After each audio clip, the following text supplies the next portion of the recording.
Welcome back to Ted Summerton Oval, and a perfect Saturday afternoon, as we heard from Howie earlier on. All thanks to Metricon Homes. The ground is like carpet out there, not a breath of wind.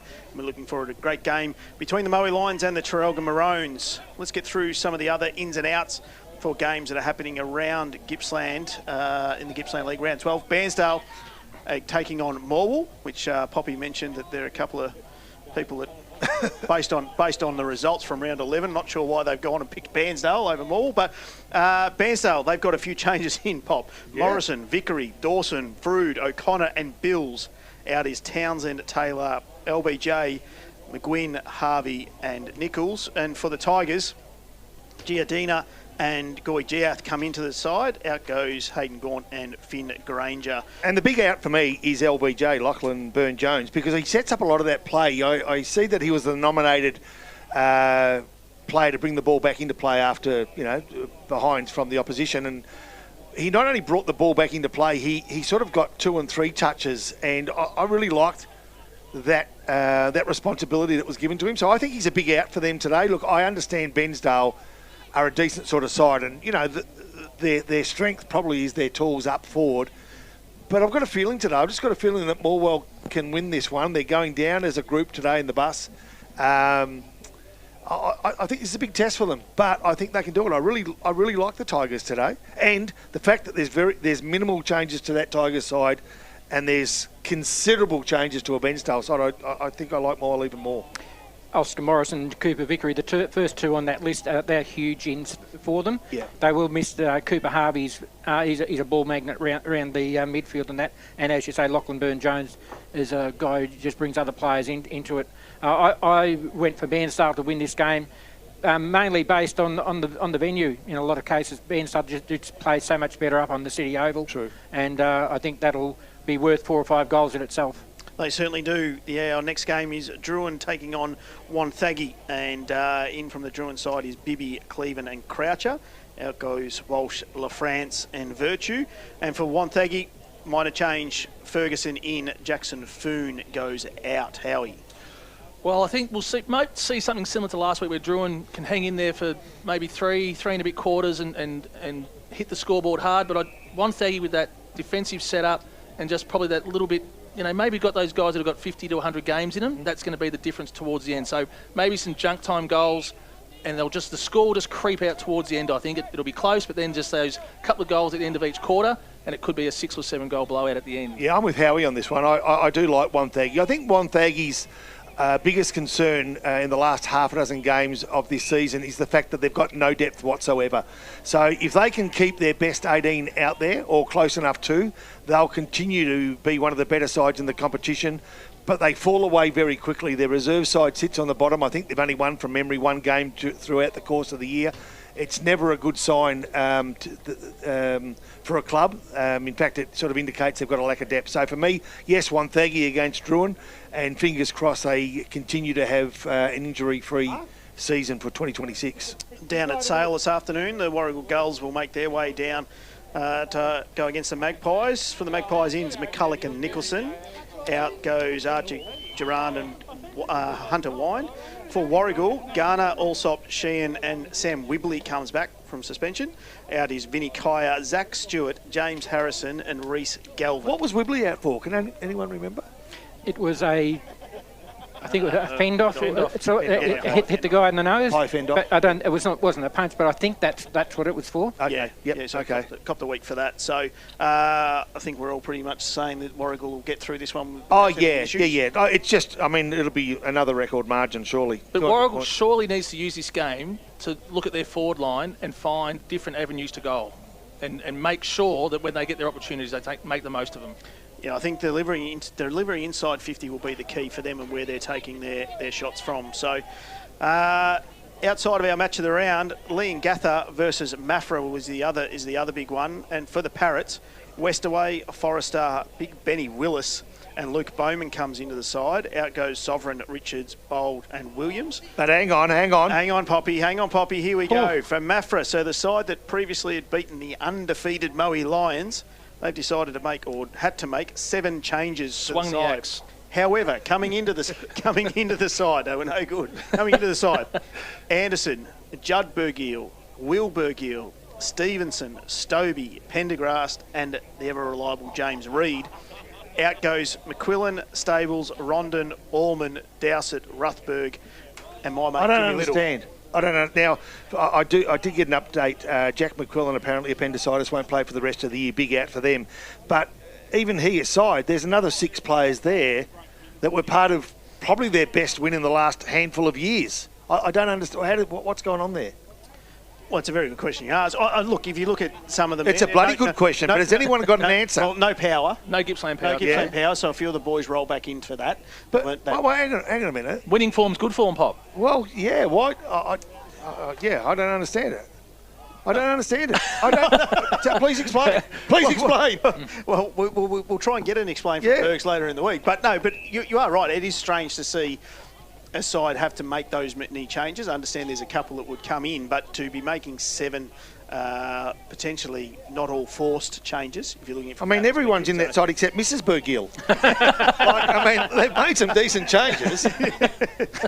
No, they're true. And if you look at their emergencies, so Dowsett, Allman and Rothberg, who were dropped by the looks of things, they're emergencies. So there's not out injured. Yeah. Not out injured. So you're looking at that one. Thoughts on the result out of that one, Paul? Lee and Gather at home are going to be too strong, although Maffra, young team, if the Gather takes the foot off the pedal at any stage, Maffra is the sort of team that's going to jump at any opportunity. They went in at quarter time against Moe, 8 goals straight down to 4 goals, and you would have thought a young team might have dropped their bundle, but Hayden Bergill's obviously got them up and running, and self-belief is running really high at Maffra. They could cause a huge upset over there, but it'd be another massive upset that, similar to what they did in round 11, I think. Howie? Game of the round might be the twos game. Lee and Gather's very good in the twos. Maffra's dropped back 6 or 7 senior players. Exactly right. The twos game might be a bloody humdinger. We might be calling the wrong game. But no, I think Maffra will show a lot because young kids, they have no fear. Yep. So they'll run out there because they'll have something to prove. But I think, again, just the stability and the games played and the body size difference for Lee and Gather will be the difference, and they'll run away with it in the end. For me, the Parrots by 10 goals. I think it's going to be a reality check for Maffra. And there's not too often that I'm wrong. Oh, except for last week. Well, I reckon, Pop, that Lee and Gather's now at that stage of the season where they're going to start to... You'd think they dial switch in. on, Yeah. right? So they've done enough so far. Let's look at it. There's from some that nice perspective. ins. There's some nice ins in that side. Yeah, absolutely. They're going to start to dial in pretty quickly. So, but whilst Boxer isn't here, we do still have Boxer's a joke of the day. Oh. Ooh.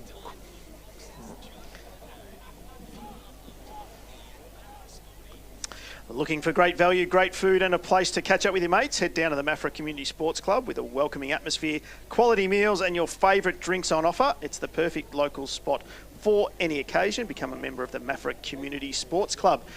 Now, Poppy, I was going to throw to you. Oh. And then I thought about Paul. Yes. But with Howie in today, I thought... We can't go wrong with a joke that he's going to say, can we? No, because if we went wrong, I know the punishment wouldn't be harsh.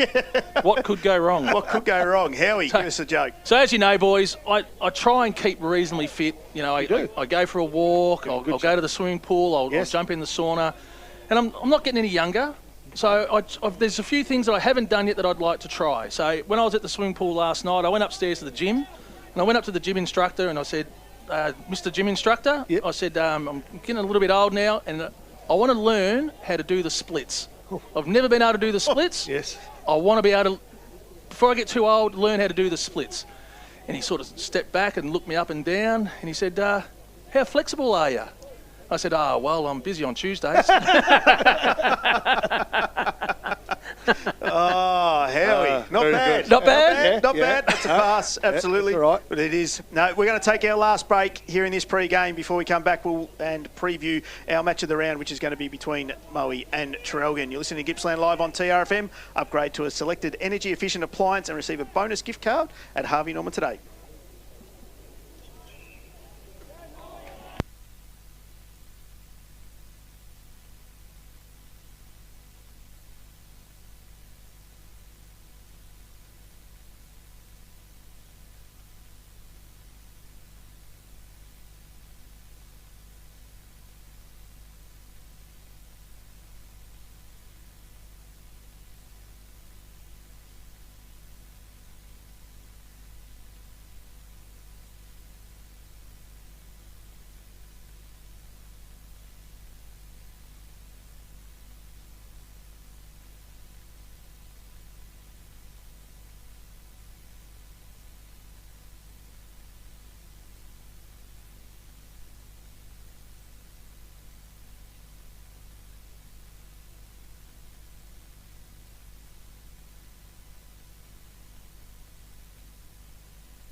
Absolutely. We're getting down to business here at Ted Summerton Reserve today for the Round 12 Linton Energy Gippsland League match between the Moe Lions and the Traralgon Maroons. The Lions, they had a shock defeat prior to the bye against Maffra, which we've spoken about.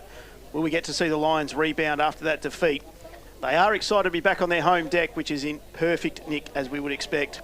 The Maroons, will they sit inside the top 5 after 11 rounds, but have not beaten a side in the top 5? Will today be the day? Will the Lions lose 2 in a row?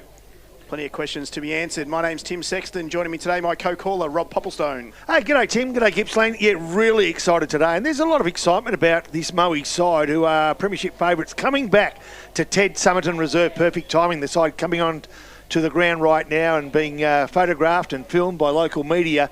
After a long absence from this ground, they're deserving to play the sort of football they've been playing all year in front of a healthy crowd. They've certainly got it today. Absolutely they do. All for Gippsland MG, the MGU 9 double dual cab ute, Mr. Redefining capability at Gippsland MG. On the Princess Highway, Traralgon, LMCT 11552, the number 1 statsman in the business. Paul Carter, good afternoon to you. Good afternoon, Tim and listeners, and great to see a number 12 running out to in a Moe jumper with the surname Jennings, Sullivan Jennings, an under-16 player, I think leading the league goal kicking in the under-16 division.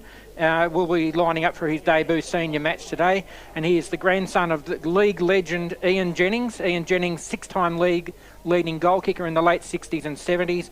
The only one he missed out in that, he would have had 7 in a row, but a certain person called Kelvin Templeton beat him by 2 goals in one of those years. But wait a minute, didn't he?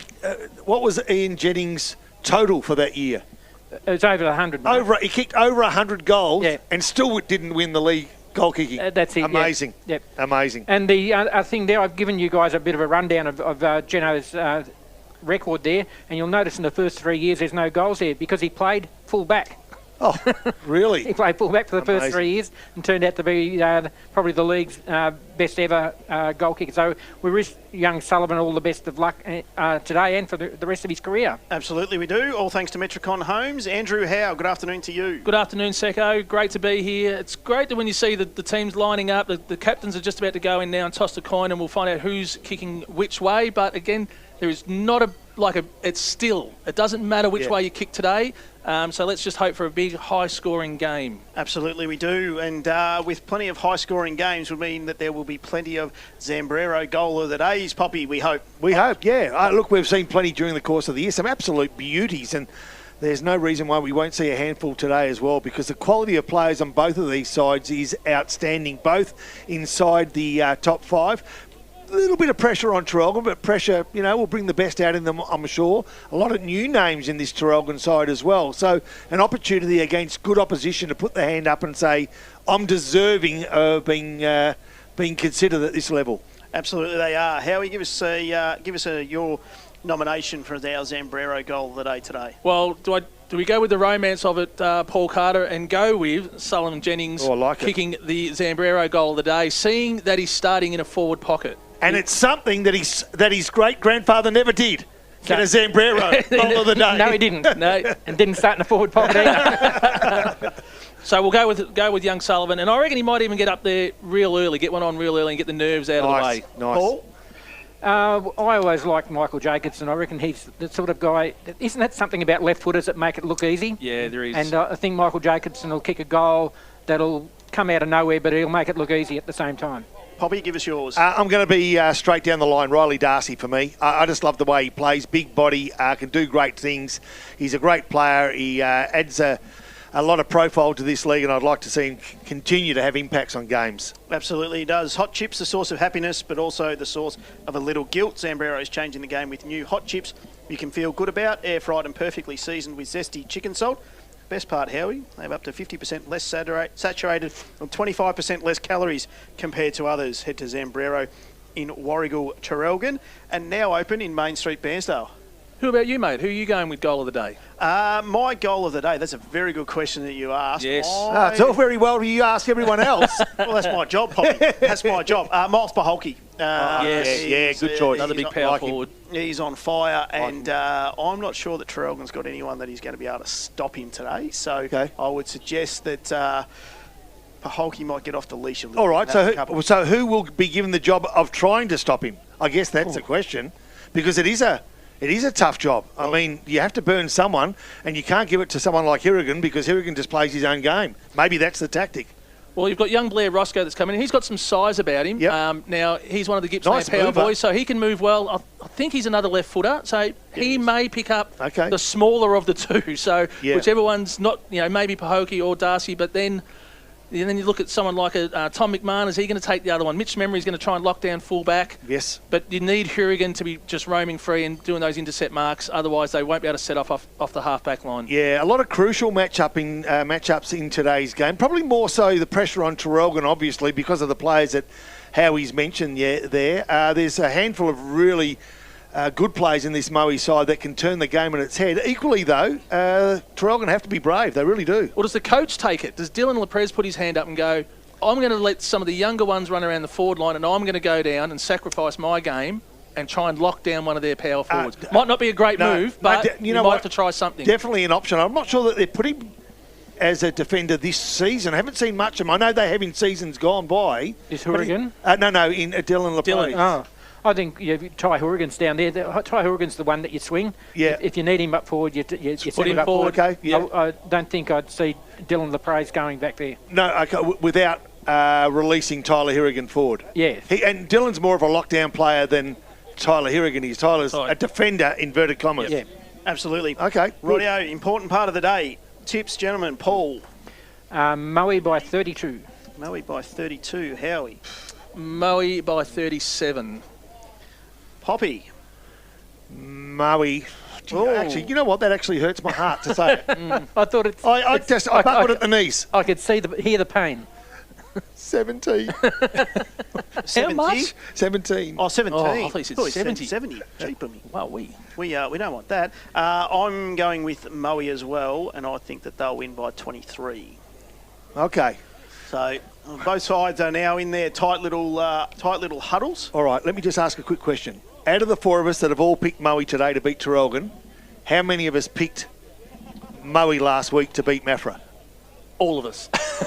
So never fear, Traralgon fans. Never fear. And just remember what Poppy said 2 weeks ago, that Moe would go through undefeated. They are now a chance, potentially, to lose two on the trot. There is no way Moe will lose two in a row. Pop, but just wondering, I think we got a message. How did you get a message through in relation to a North Gippsland There game? wasn't.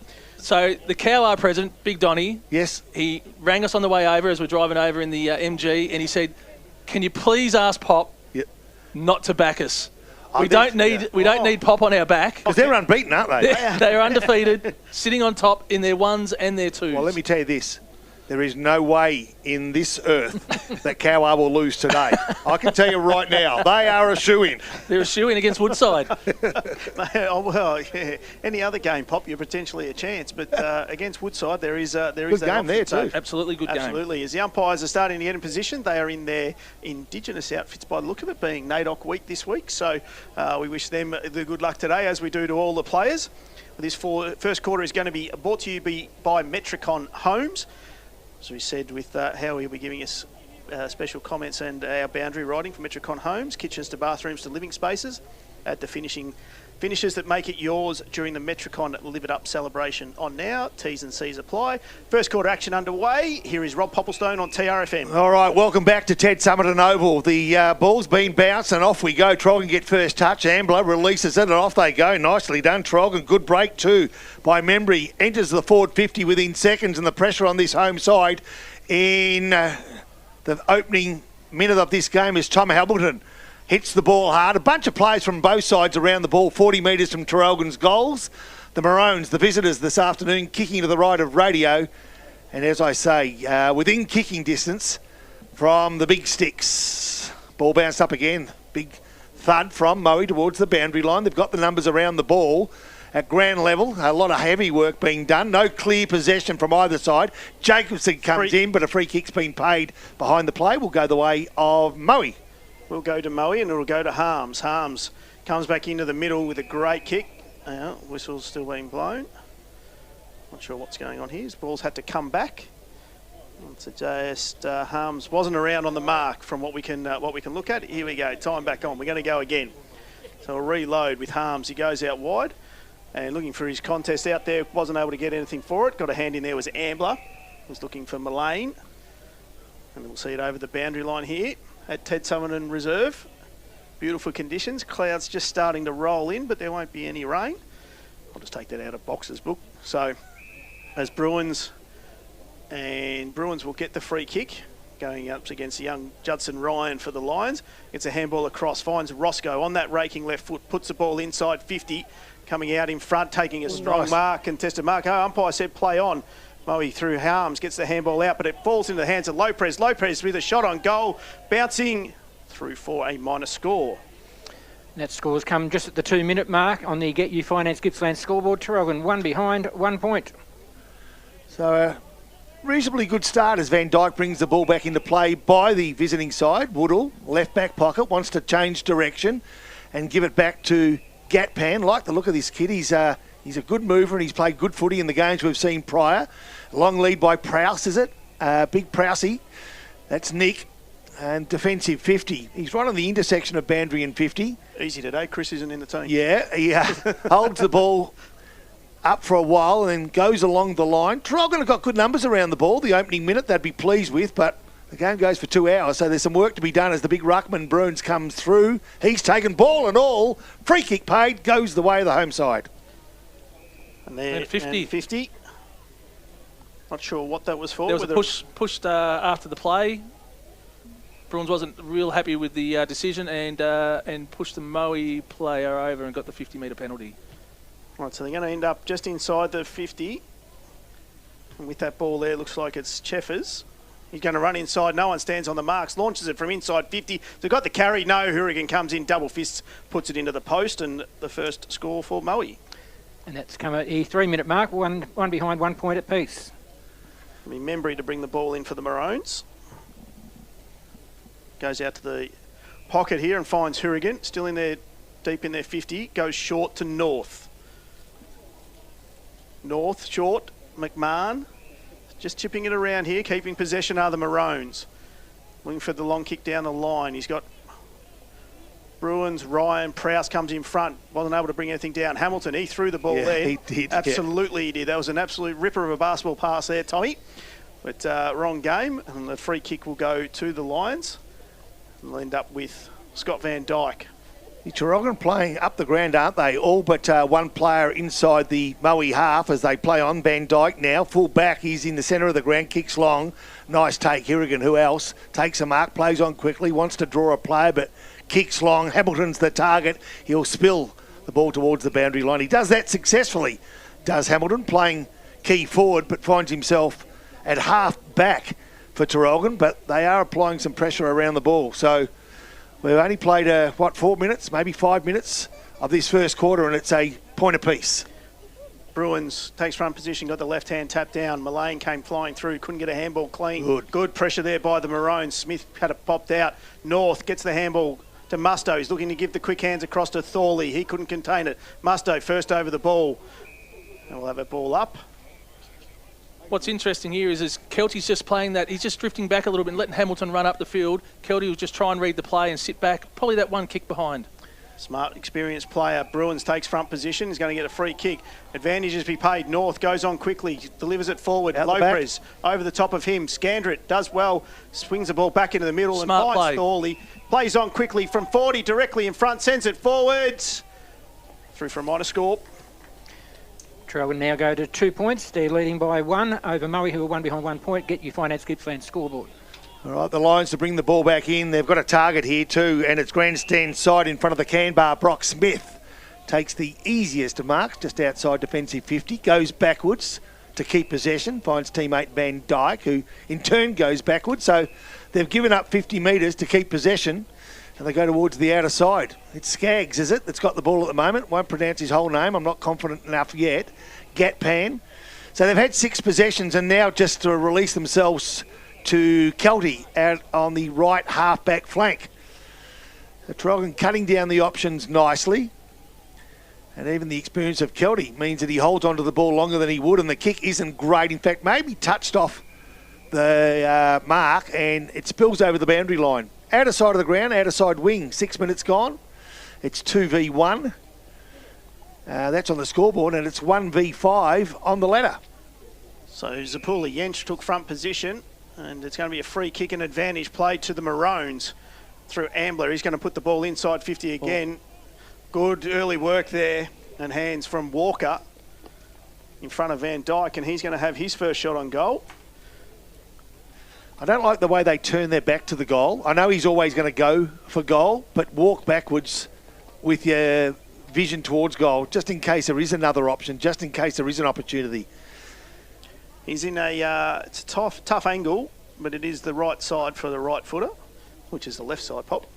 Comes in, Walker from 35, puts it on its way. He's pushed it across the face of goal and through for another minor score. Traralgon now go to 3 behind 3 points on the Get You Finance Gippsland scoreboard. They are leading Moe, who are 1 behind 1 point. We've played 7 minutes of the first quarter. Now let's just watch if Moe bring it over to the commentary side of the box again, which has been the blueprint for the last 2 kick-ins from full back. They've done exactly that, and it's succeeded. Prowse releases Pepper from the half bank, kicks to half forward. Nice contest there from behind. Big punch, gathers 10 metres from Traralgon. Harrigan finds himself with the ball. Takes a risk, goes in the corridor. Cut off nicely. Good take it was by Mullane. Wants to play on quickly. Sees an opportunity. Inside forward 50. Can he find a target? Not quite. Rove nicely. Quick left foot kick. It's been Balfour that gets the first major of the afternoon. And Moe are on the scoreboard. The first goal on the new ground, Ted Summerton Reserve, at the 7 3/4 minute mark of the first quarter. So it was basically the pressure from Moe put on Ty Harrigan coming off the half-back flank, trying to bring the ball in maybe just a second too early. Probably could have played it down the wing a little bit more, but Moe saw the opportunity and finished it off nicely. Taking Moe to the lead at the 8 minute mark on the Get You Finance Gippsland scoreboard. The Lions 1-1-7, leading Traralgon 3 behind 3 points. Absolutely, they are. How we keep an eye out on if they've got a roll with Harms, or if they're rolling a few players through. He just seems to be Harms looks to be making his own mind up where he's going to be playing. So it is Ryan that gets the tap down for the Lions. Ambler does well with the 2 fist across to Tripodi. He's tackled in a strong tackle by Harms. You can hear that from the Moe crowd. He closed him down well then, Harms. Yeah, he closed him down really nicely. And umpire said, I'll have it. True centre wing, grandstand side. Zapula Jensch takes front position, gets the tap down. Mullane, he got the handball across, and he's going to be given a free kick for holding on too long without it. Harms takes advantage of that though. Gets a handball across, finds Maslin, back to Harms, puts the ball inside 50. Darcy, strong work going back with the flight of the ball again. That man Harrigan takes the kick and looks to go out wide with a tough contest there, and it's going to be 50. Oh, geez, I thought that was... popped it in the ribs. Yeah, I thought it was... Look, it was a hard contest, but I thought it was... reasonable to this eye. Just don't think he had an arm. Ah, okay. I think that was the biggest thing. I think if he had an arm out, it would have been okay. But Marsh, who stood up with that one, he's going to take the free kick down the far side wing here. And the Maroons through McMahon get over the top there. Coming through is Cooper Brown, puts it inside 50, centering ball. Who's there for the Maroons? It's Lopez. He's taken in a good tackle. Adams, he tries to bust through too. Gives a quick handball across to Hamilton. Wasn't clean though. Nothing happening there. The pressure from Moe is elite as the ball comes out from the clearing kick, and there's going to be Tripodi. He gets a terrible bounce. Mullane does well with the hip and shoulder. Nothing there. Pepper, good pressure on. Tripodi gets the handball across to Ambler. He's happy for the safety of the boundary line. In front of the bar here at Ted Summerton Reserve, which has got a little bit of a construction site in the middle of it. Yeah, it has. Some good contests out there at the moment. Some really clever play by both sides. Really impressed in some of the new faces of this Traralgon side. Nice little tap out the back. Finds itself now with Tripodi. Goes inside forward 50. Good take too. Is that Riley Adams who marks the ball just inside 50? They've had ample opportunities to grab their first goal. Haven't secured them just yet. But this is as good as you could hope for. This just might be slightly out of his range. Just a touch, you reckon? Just a touch. He'll sit it to the top of the goal square. All right, so Riley Adams will kick probably on the 50 metre, maybe a metre inside it. He does that. Off the boot, looks okay. And I tell you what. He's got it. Wow, commentator's curse. Thanks, Howie. You've taken, say that all day long. You've taken my crown from me. He's been a beauty, hasn't he? Nice start. Traralgon now on the board. Paul Carter. They are 139 on the Get You Finance Gippsland scoreboard. They're leading by 2 points. Moe 117, and it is at the 11-minute mark of the first quarter. So that goal came about from pure pressure from Traralgon, just being just second, third efforts and making sure they lock the ball into inside their 50 and then create opportunities. So well done to the Maroons. Absolutely clever kick from Tripodi it was. Just lowered the eyes there, and Riley Adams has said to Howie, just settle down a little bit, mate. You know nothing. I've got at least 50 in me, trust me. As Ryan gets over the top with the tap down, wrapped up in a strong tackle there. Well, watch this centre bounce now, because Moe's been giving away some free kicks at these centre bounces. So Zapula takes front position, got the tap down. Mullane's first to it. He's wrapped up in a strong tackle. Spun 720 in the umpires. Wow. Nothing, and said, I don't know. Did he have prior? No, I wouldn't have thought so. So Zapula gets the handball across to North. They go inside 50 again. Adams had to go for that one, didn't. And Woodall cuts through and takes the relieving mark. Finds Mullane, who's had plenty of it early. Sends the ball forward. Paholke with the lead on the front. His first touch on the ball. Tom McMahon looks like he might have that match-up. He does well. Paholke in the middle of the ground. Gets a handball across to Ryan. The big ruckman awkwardly throws it on the boot. Coming through with his head down is Maslin. Wrapped up by Hourigan. Nothing's going to come out of this one in the end, but Musto busts through and then just dumps the ball down low, looking for Lopez. Wrapped up straight away by Tommy Long, it was. Nothing's able to come up there. Lopez will keep that in. Umpire says, I'll have it. True centre wing, Ted Summerton Reserve. 12 and a half minutes gone here, first quarter. He's a good competitor, isn't he? Good captain, Dylan LaPraise. Ball thrown up. Good tap down by Ryan. And he finds Gatpan. He can't. Taken off the ball was Brown. Coming in late was Jacobson. And last man up for Moe, in fact, was Ben Maslin. Umpire continues play. Handful of players around the ball. The umpire will again take control. 13 minutes gone, close enough too.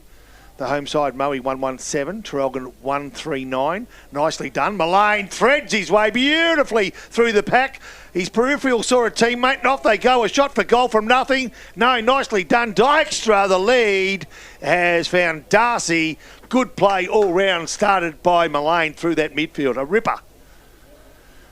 Yeah, he's been strong, has Mullane. Nice and early. The double fend off. Yeah. Just powerful, running through. Which is what we've said about this Moe side throughout most of the season, is that they do have some big bodies, and they've had a few pre-seasons under their belt. So interesting to see how Darcy goes with this one.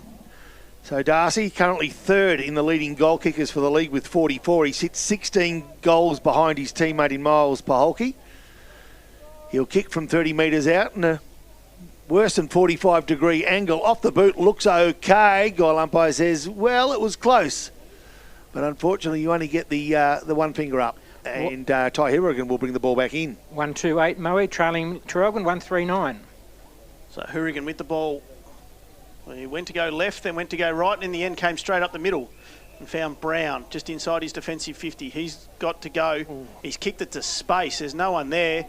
So Scander's got to come out, but Kelty's going to be first to get the ball there. Repel it for the Lions. Goes out wide and finds Van Dyke. Wasn't the right kick there from the Maroons at all. He comes back inside. Harms is good. He's got someone over on this far side in Brock Smith. He's got a runner on the out if he wants him. Instead, he goes lower and finds Dykstra, comes through, gets the handball. He goes over the top looking for Jacob Woods, straightens, and then, just pulls it to the left for a minus score. Which ties the scores up on the Get You Finance Gippsland scoreboard at 1-3-9 apiece, coming up to the 15-minute mark of the first quarter. Moe's switch of play is just unbelievable. Really good. Just 2 or 3 link handballs has just opened up the field, come over this fat side of the ground, and they just moved it so well. Yeah, you get the sense that, the youthful enthusiasm of this Traralgon side will keep them in the game for a while. We're just jumping over the cyclone fence here to get the footy. We've got to get the footy. Wow. Because how about we get the spare one? Surely there's spare one somewhere. We had a bit of a disaster, and you might be able to see the vision of the boom behind where the ball is at the moment. But had a bit of a disaster here yesterday with a worker being injured and helicoptered down to Melbourne. Hope he's okay. As part of the developments of this Ted Summerton Reserve, it's looking fantastic, but there's still some work to be done. Back to the footy, Hourigan from full back. Sums up the options, runs 15, takes the bounce, draws the player, kicks 50 metres. It's 3v2, and Big Ryan had the sit, but a hold behind play goes the way of Bruins. A ruckman, Brown, left leg, nice. Jacobson waits at grant level. Riley, good handball under pressure. Finds Scander, good smother by Kelty as Traralgon were just about to go forward. And it could have been a goal-saving smother by Kelty. It will result in a boundary throw-in just 60 metres from Traralgon's goal. And that was just Kelty just reading the play again, just staying that one possession behind. Bruins front position got the tap down. Dykstra. Oh. He's just thrown that in the air right in front of the umpire, and the umpire said, I'll have it. Yeah, I thought that was a free kick there, but anyway. No one's normally throwing it. But anyway, so it's about 70 metres around from the Maroons' goal. Bruins front position got the tap down, but Ryan got a little fist in there. Jacobson, not much coming out of that one. Heavy Wrapped up in a strong tackle area. Scaglarini, Adams laid that one. And I reckon Adams can get it from here. He's got the leg. He didn't have 45, now he's got 80. He just chips it up, looking for North, chops in short, coming through Kelty. The fist down. Van Dyke sent it straight to Harms. He was wrapped up in a tackle by Walker. Still inside the attacking 50 for the Maroons. Hamilton and Kelty will do the ruck work. Hamilton got it down. Harms, he was over his shoulder. There was North. And we free kick to Harms. Wrapping around the back there is Van Dyke, and he's going to take it out of his defensive 50, but it's turned over straight away. The Maroons, Cashmore gets the handball across to Hourigan, sends the ball inside, looking for Lopez. One, wasn't able to get two. Good work here by his Moe. His opponent gives the fend off and then ran out of space, gets a handball across. Adams, who's been in it for the Maroons, to Walker, centering kick. Not 15, said the umpire, play on. North, handballs across. Ambler throws it on the boot, looking for the bouncing ball. Bang, bang. And has hit the post. Ooh. Taking Traralgon back to a 1 point lead. They are 1-4-10 on the Get You Finance Gippsland scoreboard, leading Moe 139. And we're coming up to the 18-minute mark of the first quarter. All right, Harms to bring the ball back into play. A change of role, maybe to throw a tag. Goes towards the outer side. Still in their defensive 50 is this home side, Moe. Short option from Brock Smith. Is that Sims? Yep. I reckon, yeah, from the outer side. Must have just come on the ground recently. Haven't seen much of him. And now from the outer side, Moe will try to build something. They'll come inboard. I reckon that could be Belfer. That little left leg, Brock Smith. Geez, they've gone back inside their 50 to Tom Long. But he's got a short option which he'll use, and they'll hope they'll build from there. That short option Makepeace goes over his head. Laprace comes in, and he'll be quite content to see that ball over the boundary line. Right near the intersection of Ford 50, grandstand side. 18 minutes gone, a point the difference. The visitors lead the way. That was a unexpected fumble there. The ground was quite open and they had 2 or 3 options further down the field. So Ryan and Lopez will go at it. Ryan front position, got the tap down. Ends up in the hands there of Dykstra. What happened coming there? Through there.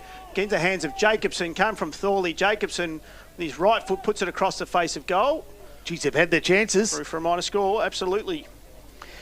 Traralgon now 1-5-11, leading by 2 points. Moe 1-3-9. And against this side, you can't afford to give them looks against Moe. So if you're going to get 6 shots on goal, you've got to start to make them count.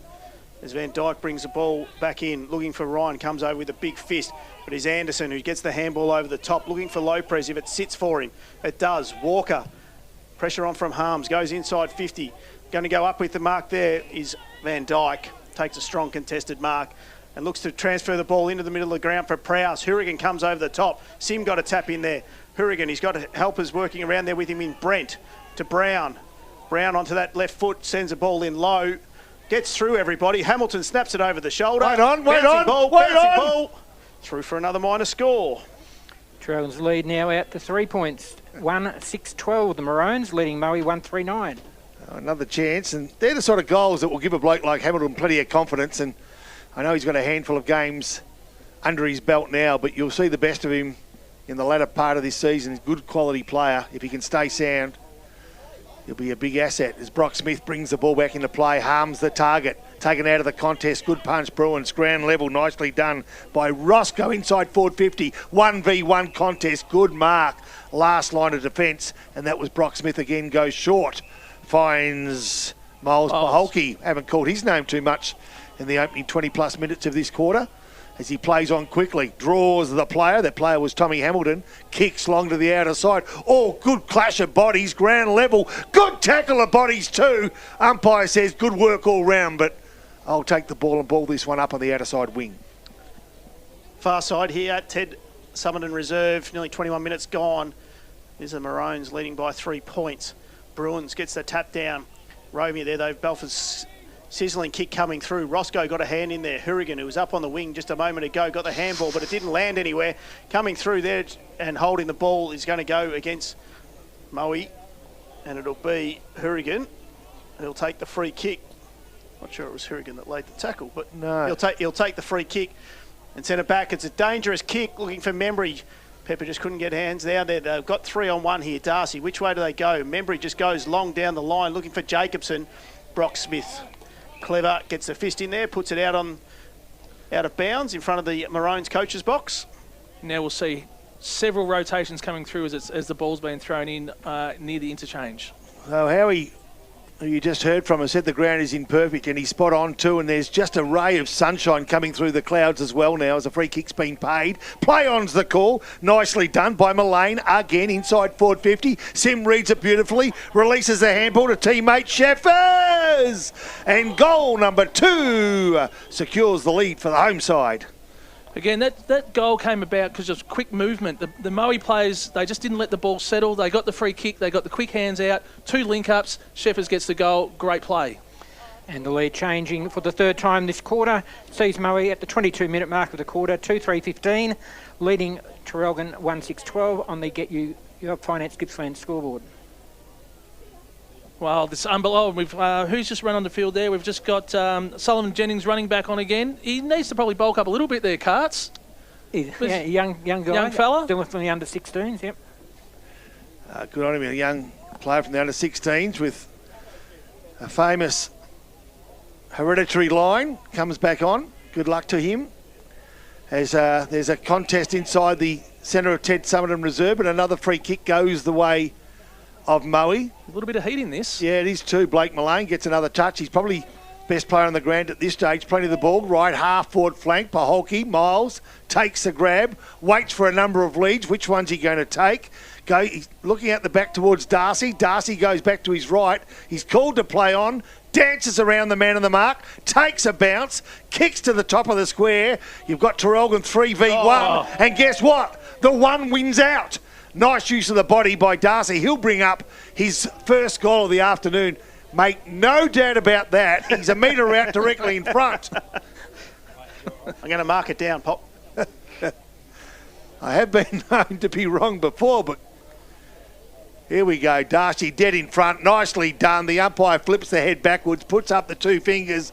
Goal number 3 for Moe as they extend that slender lead. That's goal number 3 for Moe, and this will be football number 3 as that one goes deep into the construction side as well. With that play, Riley was the only one out of the 4 players in that contest who were actually looking at the football. The 3 Traralgon players had their backs. They were trying to get back onto the line, and they didn't see the wobbly sort of dump kick that just ended up in the middle of the goal square. So, as you say, Pop, keep your eye on the footy all the time because you just never know where it's going to land. Moe's lead's now 9 points. We've played 24 minutes of this first quarter. Could be a very long quarter with all the ball fetching being done. And it's 3-3-21 the Lions to Traralgon 1-6-12. Get Your Finance Gippsland scoreboard. Ball back in the middle. That's how he said ball number 3. As young Ryan gets the tap down. North first gets a handball to it. Finds Musto. He's wrapped up straight away in a tackle. We'll have a ball up. Still in the centre circle here. At Ted Summerton Reserve. Zapula gets a tap down there on that one. North looks to be first at it, but he's beaten to it by Sheffers. Sheffers just danced around 1, danced around 2, then put the ball inside 50. Hourigan just outread young Sullivan Jennings on that one, as he's done to many a player, even blokes that have played 100 games, more than just a 1. So Hourigan goes in short, finds Ambler. Just inside his defensive 50. He's got Musto out. If the ball sits for him, he can get out and handball over the top to Lopez. He does. Lopez has got a paddock in front of him. Centering ball, looking for Bruins. Kelty comes through, though, and gets the big fist in. Thorley, though, for the Maroons is first to wrap it up. His kick inside.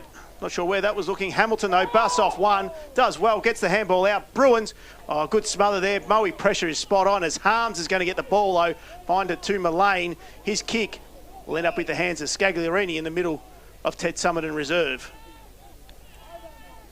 Goes short to Skaggs, to Harms, dances around. Half-forward flank, call the ball. Caught with the ball, his pants pulled down, and play on's the call. Inside forward 50, cut off nicely. Gee, good work. Anderson takes the mark, releases the ball, and they go towards the outer side of the ground. Geez, I thought they gave Harms half a break. Sam Walker's the player with the ball for Traralgon. Goes inside the corridor. Gee, neat kick. Play on's the call. They've got some room to move here if they can find the next target. That's the question. They can. Nice take too by Tate Marsh. Plays on half-forward flank. Jacobson needs a bounce. Takes a bounce. Can go inboard. Guess what? It's Riley Adams again. My man. And Riley Adams, he's actually 2 metres closer than when he kicked his first goal and Traralgon's only goal of this quarter. He may have the leg, Pop. Well, you wouldn't have picked that Riley Adams might be the first multiple goal scorer of the afternoon, but he's got the opportunity to be just that. 26 and a half minutes gone first quarter. The home side 3-3-21. Traralgon 1 goal 6-12. Riley Adams walks it in. Kicks from 48 metres. I reckon he's hooked this one left. And he has, and has it made the distance? It only just has on that occasion. And yet another behind. Taking Traralgon to 1-7-13. They're trailing Moe by 8 points. The Lions 3-3-21. Get your Finance Gippsland scoreboard. 27 minutes played. Yeah, he got a little bit close to that one considering he made the difference the first time. As Brock Smith brings the ball out in looking for Paholke. Tom McMahon looks like he's got the job on him. He's held him pretty well in this first quarter as Paholke is going to be wrapped up and umpire says, I'll have it. Well, McMahon's made Paholke go chasing the football. He's pushed him right out of that 50 arc, and he's basically on the half-back flank at the moment. Yeah, good observation there, Howie, because you're right. He's hasn't had the impact at this stage, has he? Quick kick forward from Traralgon, inside forward 50. The big fella, is that Bruns that's come towards the ball? He is. He goes inboard. Quick kick, top of the square. Cut off by Kelty. Who else? He's a killer. Kelty takes the ball down the corridor, and Moe now turn defence into attack, and they do it quickly. Scagliarini towards the half-forward flank. Is that Sheffers with the ball? Reckon of these. Turns, plays on, kicks inside forward 50. Harrigan meets the ball. Only momentarily. The pressure's pretty hot. Now Marsh, but a free kick's been paid. Harrigan's way. Free kicks this quarter, Paul? That's 8 apiece. It's certainly been hot. This is Harrigan's 12th disposal. Yeah, he's been the well and truly the goalkeeper for the Maroons. If only they've been able to slot a couple goals at the other end. They've had plenty of it. What's inside 50s, Paul, so far? 13 to Moe, 16 to Traralgon as the siren goes. As there it is, quarter time siren here at Ted Summerton Reserve. It is the Lions 3-3-21. They lead the Maroons 1-7-13. You're listening to Gippsland Live on TRFM. It's all thanks to Harvey Norman Electrical Gippsland.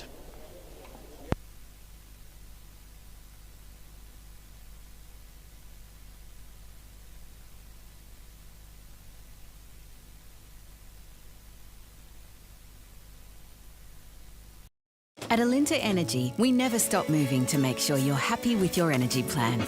In fact, we have the most satisfied electricity customers in Victoria. So all you have to worry about is breakfast. Alinta Energy, that's true power. In 2026, Virtue Homes continues the long-standing sponsorship of the Gippsland Football Netball League. For every new Virtue home built by a player or official affiliated with the Gippsland League team, Virtue Homes will donate $5,000 to that club. Blackout sale is now on at 40 Winks. Embrace the darkness and sleep in serenity. Find comfort and support with 50% off a select range of mattresses and surround yourself in luxury with 30% off selected furniture. Seize the night. This sale is drawing to an end soon. Make your way in this week. Sale ends Sunday. Terms, conditions and exclusions apply. 40 Winks. Serious about sleep. Electel, your local Irrigear member, locally owned with national buying power. Check out the huge range of domestic and commercial Davy pumps, firefighting pumps and equipment, pool and spa chemicals, equipment and robotic cleaners, water filtration supplies from PureTech, spit water high pressure washers, high power generators, polypipe, plumbing fittings, sprinklers and a great range of Polymaster water tanks in a selection of sizes. Proudly supporting the Gippsland League, visit Electel after the final siren. Yeah, you know I got it at Electel.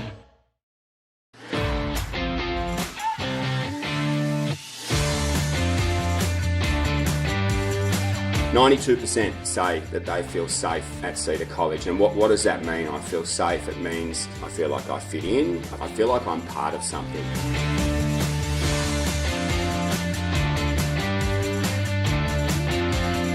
There are other areas where students can excel, and sometimes we need to put students in different learning environments to see what that looks like so that they can feel that they can achieve.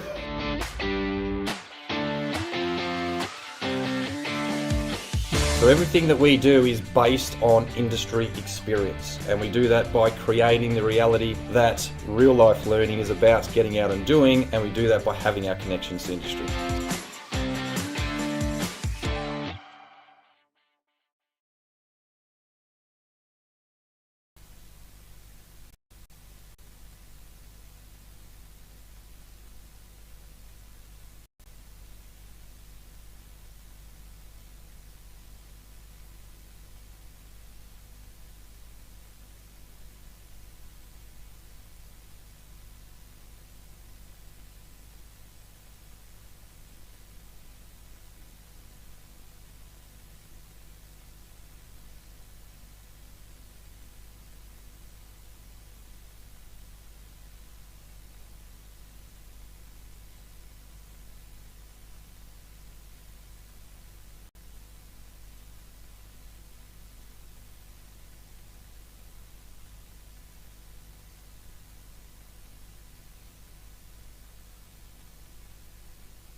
Welcome back. Quarter time here, Ted Summerton Reserve. It is the Lions 3-3-21 to the very inaccurate Maroons 1-7-13.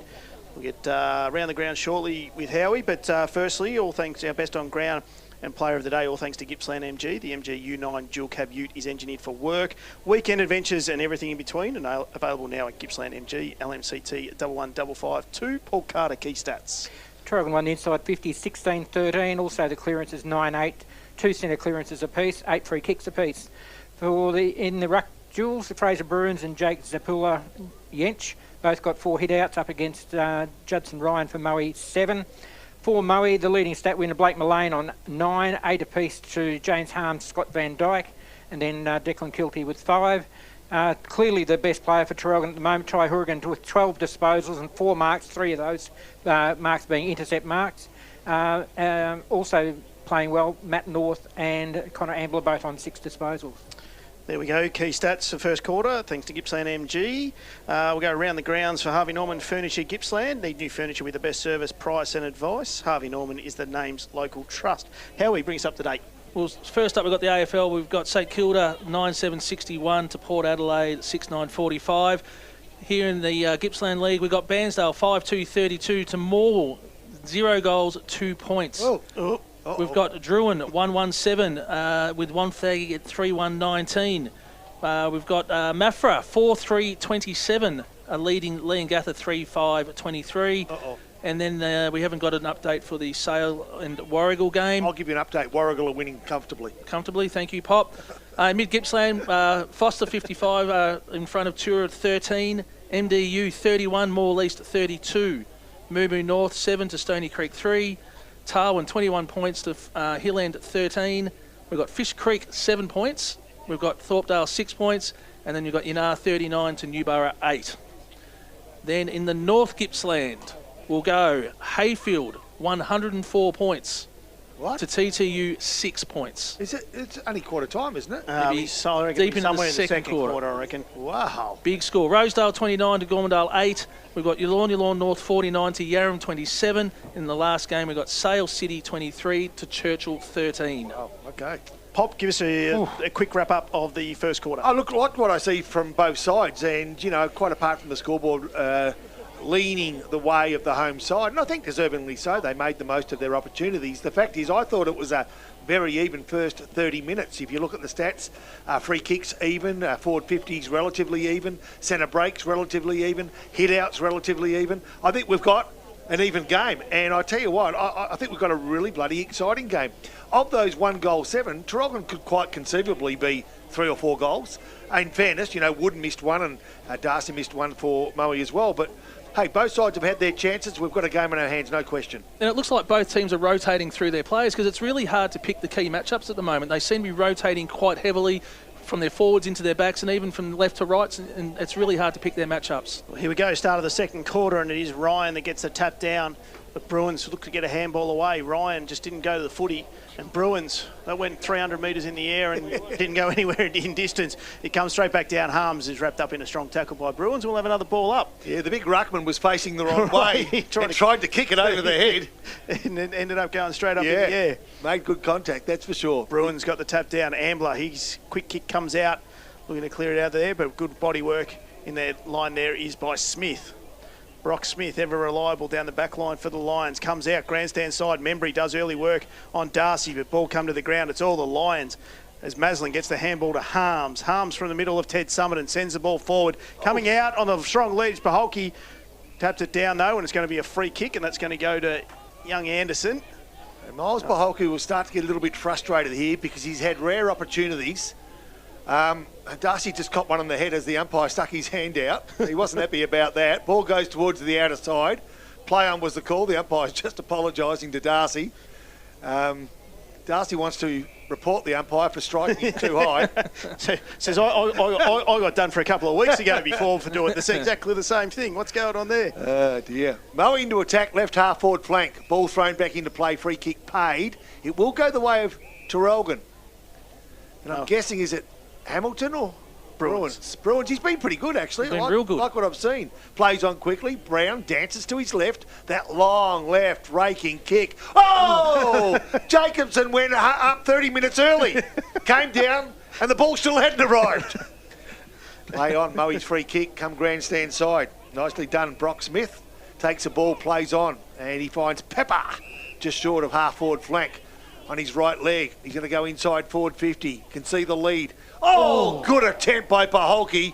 At least he made contact with the ball. I was going to say, he got hands on the ball. That was a good start. Yeah, Harrigan feeds it off to Brent, and Brent goes over the top to Tate Marsh. Tate Marsh deep in his defensive 50. He's got one over the top, but coming through, getting the hand in there is Mullane, who's been probably the Lions' best, along with Kelty in the defensive 50. The ball still inside the Lions' forward 50. Boundary throw in. Great to see the players backing themselves and going for those hangers. Beautiful day to be doing it. Yeah, we'll just... Maybe a fraction early. Maybe have a chat to Midge and just wait till the ball's at least in the vicinity. Darcy did the ruck work, but I think Mullane's just come through and taken out one of his own players. Handball comes down. There it is from Jennings. Gets the handball across to Maslin. Maslin's going to go out wide. So Rennie couldn't take the mark there. He's under pressure from Marsh. Kick goes up in the air. Ball comes down, shooting through, goes a handball across the top, looking for Sheffers. Sheffers couldn't get in there. He's wrapped up his Traralgon opponent in a strong tackle. We're still inside the Lions 50, about 25 metres out. 3 minutes gone here, second quarter, all thanks to the Moe Racing Club. I sense a little bit of frustration on the boundary line. I'm just looking at the body language of the coach here at the moment of Moe. Probably expects a bit more of his side. Ball bounced down, nicely done. Brown works it towards the boundary and finds what he was looking for. There'll be a boundary throw in. Just metres from Moe's goals. Opening minutes, second quarter. Moe 3-3. Traralgon 1-goal-7. Ball to be thrown back in. Bruins and Darcy will do the ruck work for Moe. There's not much room to move there, is there? And just as Darcy was going to have a shot on the sticks, the umpire called for his ball. 8 points as a margin. Racing enthusiasts or looking for more from venue benefits, join moracingclub.com.au. Darcy out of the ruck, snaps it over the body. Harrigan back in that last line of defence, takes the mark, as he's done on numerous occasions today. Finds Brent. Brent's got one in the middle. He's looking for Anderson. Does well, absolutely. Where's his next kick is the question. North leads short. Nothing there. He's gone long over the top. Walker's going to go into a 2-on-1. Brock Smith just nudges him out of the way. And Smith in front of the commentary box takes the mark. True centre wing. Ted Summerton goes long. Anderson off the 2-foot jump. Looking for me coming through was Harms. He couldn't quite get it there. Dykstra got the handball out. Sheffers went left, then went right. Handball across. Pepper kept his arms free, did well. Got the handball across. Tripodi, that's gone over the boundary line umpire. And we'll have a throw in.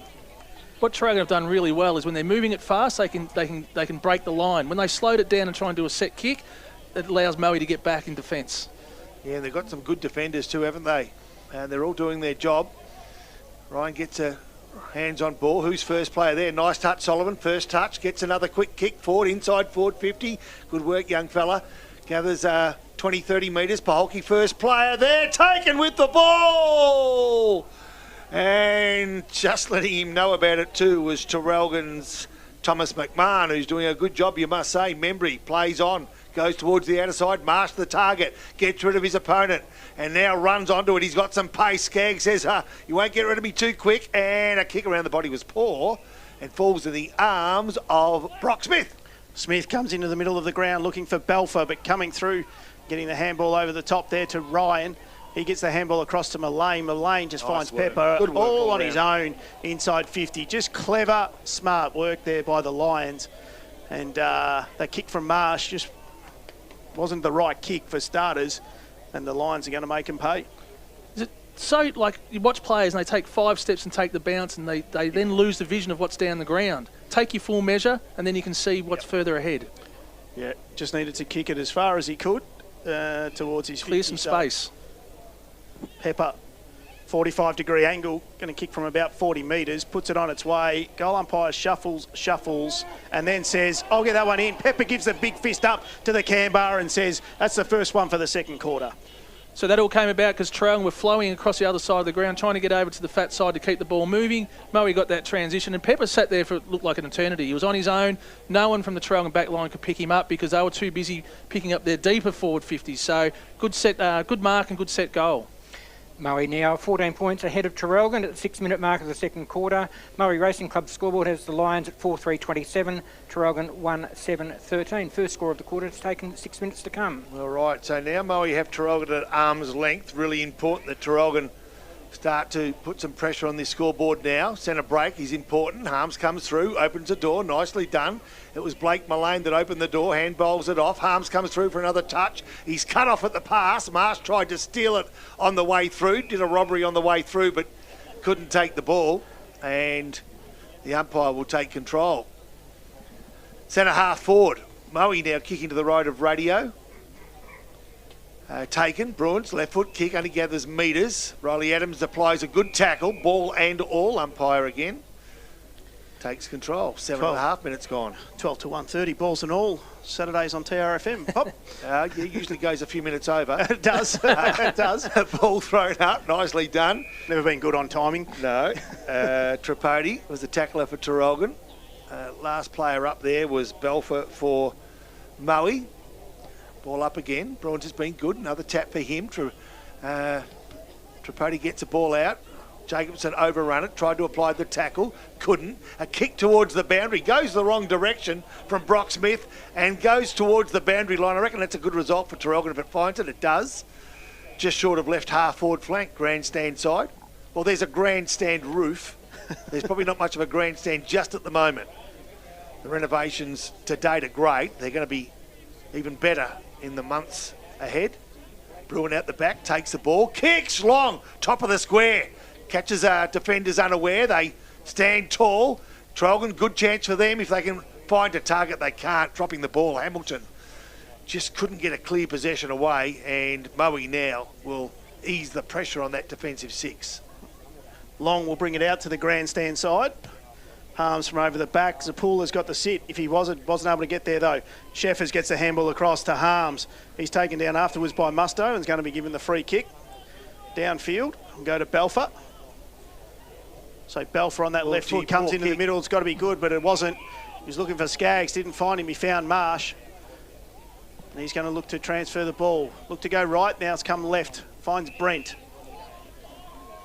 Still on his defensive centre half-back flank. He's going to go down the line. looking for Riley Adams, who's been good. He's got young Ryan on him, who Adams just says, I'll burn you off, and gives a nice little kick inside, finds Hamilton. Jacobson's over the top if he wants him. He doesn't. Harrigan's a target, coming into forward 50. Hamilton's going to go long. He just sets it up there, though. Harrigan's going to fly from 2 back, gets a hands in there. It was good from the Moe defence. And through Woodall, they're going to get this ball out of there. But Darcy, who's made his way all the way down the back. Van Dyke throws it on the boot. Oh, good, strong contest. Coming through there was Cashmore. Gets the ball in. Musto throws it on the boot. Kelty in front position. Thorley roved it perfectly, but all the back there is the Lions.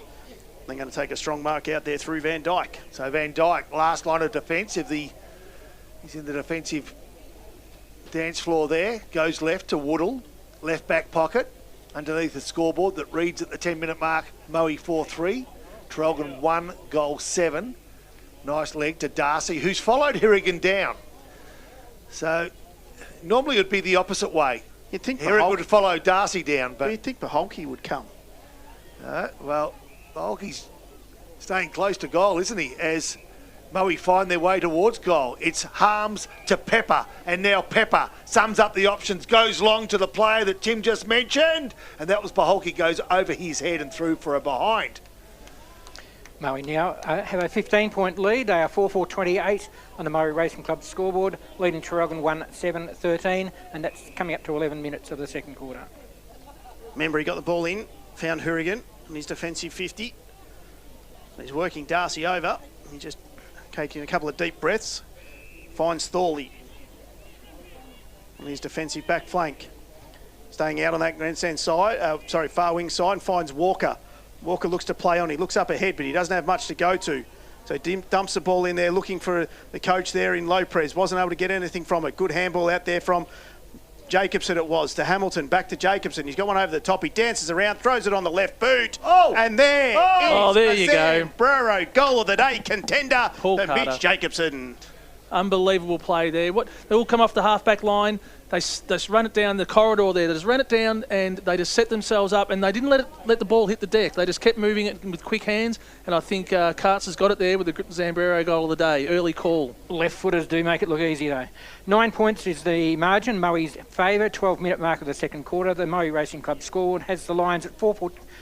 Traralgon now at 2-7-19. There was a big moment there for the Maroons. They needed to get one on the board. And big moments are all thanks to the Moore Bowling Club. Dine under the dome at the Moore Bowling Club. Grab a $25 pot and Palmer every Saturday night. The bistro's back open 7 days a week. Okay, Jake Sapola, Yench, enters the ground and enters the ruck contest. Nicely done. Good contest. Geez, the umpire went close to calling that one in the back. Will rather call for a ball up as both players, that being Tripodi and also Benny Maslin, were the last two players up after that contest. Same player again in JZJ, contests the ruck. Geez, I thought may have dropped the ball then. Wood comes through. Couldn't get a clear possession. Nicely done. Traralgon have worked their way out. Ambler inside forward 50. Geez, Kelty good. He's very good. Last line of defence, or at least defensive 50. Releases the ball so beautifully to his teammate there in Maslin. Wood wants to draw a player to open the door or open some room behind him. Maslin on that right leg. Gee, the kick needs to be perfect, and was. Just worried for a second as he went searching for Brock Smith that may have been cut off by Bruins. It wasn't. And Tom Long, in fact, has the ball and finds a piggy in the middle there, his teammate, with Traralgon player on either side being Brock Smith. So Moe now from the right half-back flank. They're just methodically threading their way through this defensive network of Traralgon. Mullane goes long down the line. Over the back is Pepper, unattended. Gets the kick out, looking for Darcy. Paul's groan there. That kick was no good. When you see him wide open like that, yeah. That's 3 inside 50s where Pepper's been on his own.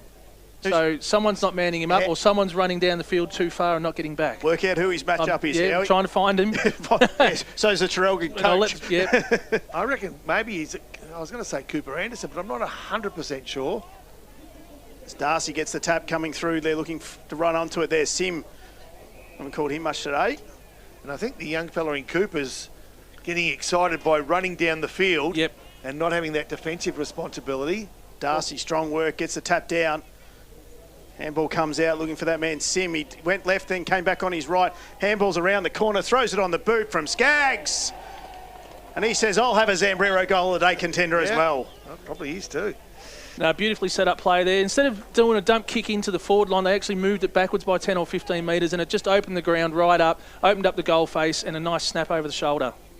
Moe now 15 points ahead of Traralgon. We're halfway through the second quarter. 5-4-34 the Moe score. Traralgon 2-7-19. Moe Racing Club scoreboard.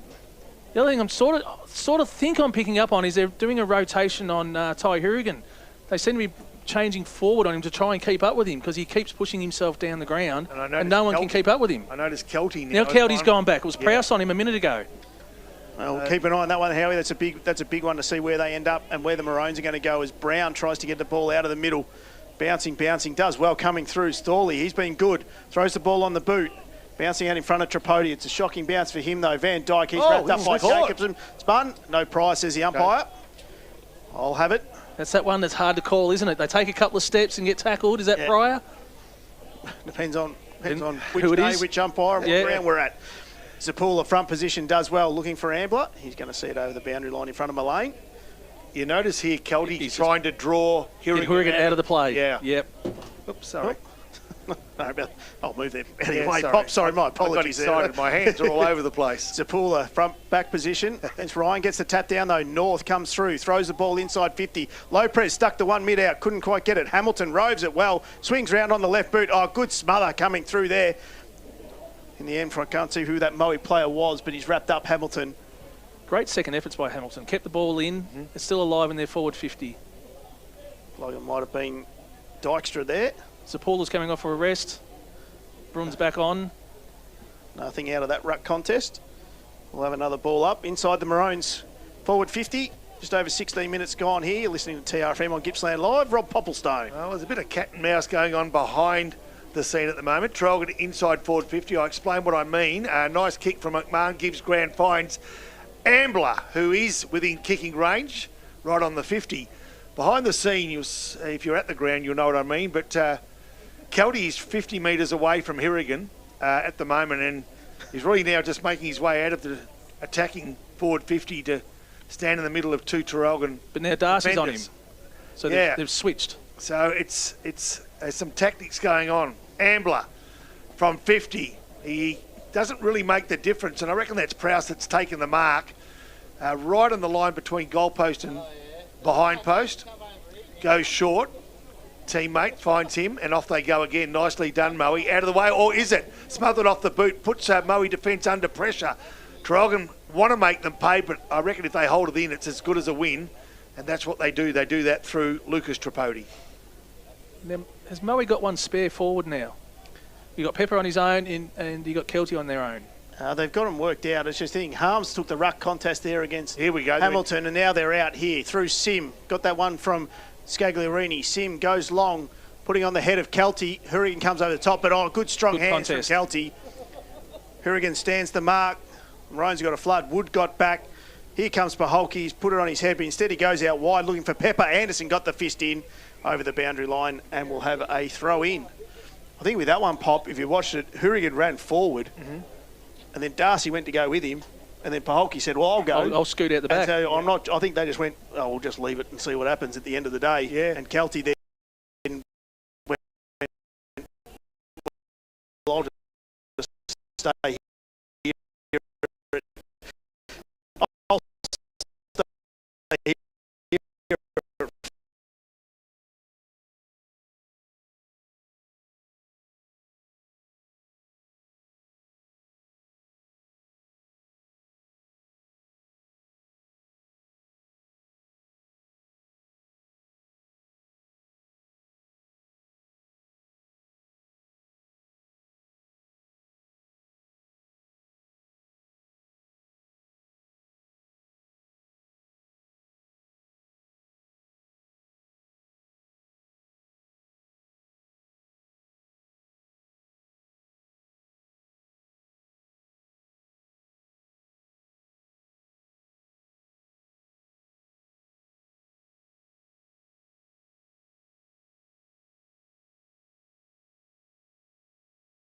On this occasion, though, despite Pepper being an option, he thought he'd go in, rightly so. Was Pepper an option or a distraction? Yeah, well, you know what? You're probably right. Probably a distraction. Ball comes back into play. Nicely done. Short. It goes and finds Bruins. McMahon goes out wide, finds Marsh. Marsh has got runners with him. If he wants to use, which he does, is Walker. He gives a handball to Ambler. He just just had a little bit of a fumble, then kicks it over the top, finds Lopez. Good transition from the Maroons. He plays on quickly into the pocket and finds Scandrett. They need to goal. They need to goal here. They do. He's deep in the pocket in front of one of the construction zones. This will have to be a contender. It would be a contender, and by all stretches, I reckon he's a right footer, so it's going to be a tough kick. They trail by 16 points on the Moe Racing Club scoreboard. It's time to become a member of the Moe Racing Club. As Scandrett comes in, puts the ball on its way. He's kicked it well, got plenty on it, pushed it across the face. Oh, wait a minute. Hang on. Wait a minute. There it is. No, it is. The goal umpire went as far right as you could go, swung back in and said, "No, Connor, you can have a Zambrero too." I have to admit, that goal umpire ran, well, he nearly hit his head on the behind post. He did. But the only reason it made me change my mind, I saw the Traralgon players celebrating. Matt North was celebrating, wasn't he? But that was a great passage of play down that far wing because they kept their eyes up, they kept the ball moving, and they got it deep into their forward line really quick. So well done, Traralgon. And it's 3-7-25. Traralgon trailing Moe 5-5-35. The margin is 10 points on the Moe Racing Club scoreboard. 20 minutes, second quarter. He couldn't have moved any further to his right. He was in the construction zone. I think he had the short stops on. He couldn't stop. Well, he came back when he indicated the goal. He had a hard hat on. Free kick in the middle. Up. And he had the goal umpire's whistle. Wait a minute. What's going on? The players don't know. Hang Paholke thinks he's going to kick his first goal of the afternoon. He's going to be so disappointed. He is. Take a look at his head. When he looks up and goes, what? No one's sure what's going on here. No. So a free kick's been paid, obviously, maybe at in least. the ruck contest. Yeah, ruck indiscretion. So go to Ryan. Ryan from Moe will get the kick, and Skaggs wants it quickly, and he's going to get it too. Geez, the big fella wasn't sure. Skaggs knew what he needed. He kicks to the top of the square. A good thunderous thump, but Darcy, left leg. Geez, he's taken off the ball as well. And Traralgon get themselves out of trouble, albeit likely momentarily, because they're back in trouble again. Umpire says dropping the ball. 25 metres from Moe's goals, right on the boundary. Is it Sheffers? Yeah, I think it is. Looks like it. Musto was the one that got caught with holding the ball. Hang on. Play on's the call now. He comes round, puts it on its way. Oh, and they said, I'll have it. Sheffers goes, not bad by you, Scandrett, better by me. Well, opportunity, isn't it? You can lay those tackles and you hold that ball in, and then all of a sudden you get a shot from, 30 metres out deep in the forward pocket there. Great goal across the body. Moe back to a 16-point lead. We're at the 22-minute mark of the second quarter. Moe Racing Club scoreboard has Moe at 6-5-41, leading Traralgon 3-7-25. Second goal for Luke Cheffers there in this one. Just as the Maroons started to get a little bit of a sniff, the Lions, just that extra body pressure. They've been strong in their tackling all day. We're able to keep that in there, and great execution there by young star in Luke Cheffers. So ball back in the centre of Ted Summerton Reserve. Ryan gets first, hands down. Important who gets first touch. Ambler provided the opportunity for his teammate there in Bruins. Kicks towards the right half forward flank, and that's Walker that comes steaming out. And from the half forward flank, the lead on the kick was perfect. It needed really strong hands, fell through the hands of Leprez, who led so nicely. And now we've got a tussle at ground level right on the arc of 50. Just underneath the scoreboard that you heard from Paul Carter a moment ago indicates that Moe lead by 16 points deep into this second quarter. There'll be a boundary throw-in. The ball will come back into play. Prowse and Hamilton will do the ruck work. Hamilton front position takes it out, gives the Good bend hands. off on one, finds Ambler. He gets the handball across to Tripodi. He throws it on the boot, bouncing through. And it's going to go through too. Wait a minute. Hang on. Claiming Hang on. it's touched. Not sure here. Everyone says that it's a goal. Field except for umpire. the field umpire and the goal umpire. Going to swing back and say... It's a goal!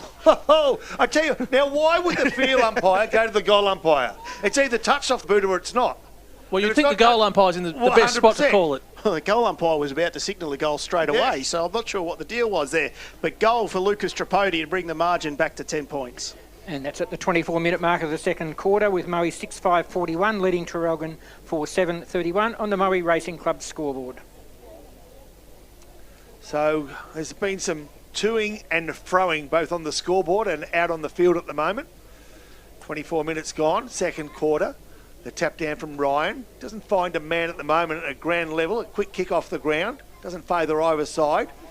Coming through was Riley Adams. He's taken ball and all. He hasn't been their worst player too. He's kicked a goal and provided plenty of attack on the ball. Throw up takes place, or ball up takes place. Harms, quick kick towards Wood. Wood leads the way. He's got some pace. He needs the ball to do the right thing by him. It doesn't. He fights hard. Too high. Oh, the umpire was just about to say advantage. Yeah, she had the arm up in the air. I'd say that was advantage. Yes, they were gone. He had his arm up. I think that counts. But anyway. He's going to be a blood rule. Blood rule. That's Wood. Woody's like him. Haven't had a touch for a little while, and now you're going to take it away from me. So there's no excuse for Traralgon not to be set up behind this ball. As Mullane says, I'm going to come in and take the free kick. So Mullane. Pepper! Looks to go to the corner pocket. Finds him. You're right, Howie. I think it is young Anderson that's on him. And he's just crept a couple of metres too. But Pepper's just very, very smart. The umpire's going to pull him back in. Oh, no. Hey. Okay. Well, the umpire stood where he should have been. Yeah. So Pepper, right in front of the can bar here at Ted Summerton Reserve. You know this is going through, don't you? Well, I reckon we're a chance. We've had, what have we had? 4 Zambrero goal a day contenders. And this would be number... You know this is going through, don't you? Number 5, and Pepper says, come on! 100%. Welcome back to Ted Summerton Reserve. Well, wasn't too sure until I looked over at the can bar, and they gave it a pretty good indication that was going pretty straight. So Pepper only needs a couple of steps in front of someone. He's got such strong hands, and he kicked it off about 2 steps. Yeah. Beautiful kick. And I reckon as they do their warm-up laps here, that would be a practice kick almost every single training session. Absolutely. We've had a goal from the last 4 inside 50s, 2 to each team, which has Moe at a 16-point lead at the 26-minute mark of the second quarter. 7-5-47 the Moe team, 4-7-31 Traralgon, Moe Racing Club scoreboard. All right, so one more scoring shot, but the margin 16 points favouring the home side. Ball thrown up, Ryan. Well, there's an indiscretion against Traralgon for entering the square, I suggest. Harms was held without it. Okay, she's called by the non-official umpire and another. He's called it again. Well, yeah, okay. This is getting a bit exciting now, isn't it? Well, I'm not too sure what's going on. Yeah, me either. It's a bit confusing. You got the umpire that's off the ball calling free kicks on the ball, and then his back's to him, and then he calls another one. That's a bit strange. So Paholke's going to be the man. He's been pretty quiet today. Hasn't had a great deal of it. He's going to come in from directly in front, 30 metres out, look to stretch the margin to 22 points, which he does. Nice work. Beautiful set shot, took his time, gave himself plenty of space to get off the man on the mark. He's just made an opportunity out of nothing there, because I couldn't see the free kick, but when you get it, you turn it into a goal. That's the one that really hurts Traralgon, because that's 2 kicks and 12 points. And we have a match-high lead now, 22 points in the shadows of the half-time siren. 8-5-53 Moe, leading Traralgon 4-7-31. All this on the Moe Racing Club scoreboard. And I think the concerning side for this concerning thing for this Traralgon side is, I don't think they've played bad, but they look at the scoreboard and think, wow, that margin's starting to get to the concerning level as Ryan gets a tap down. Nicely done from the centre. Harms takes ball, releases the handball still. Traralgon come through to try to dispossess them and do just that.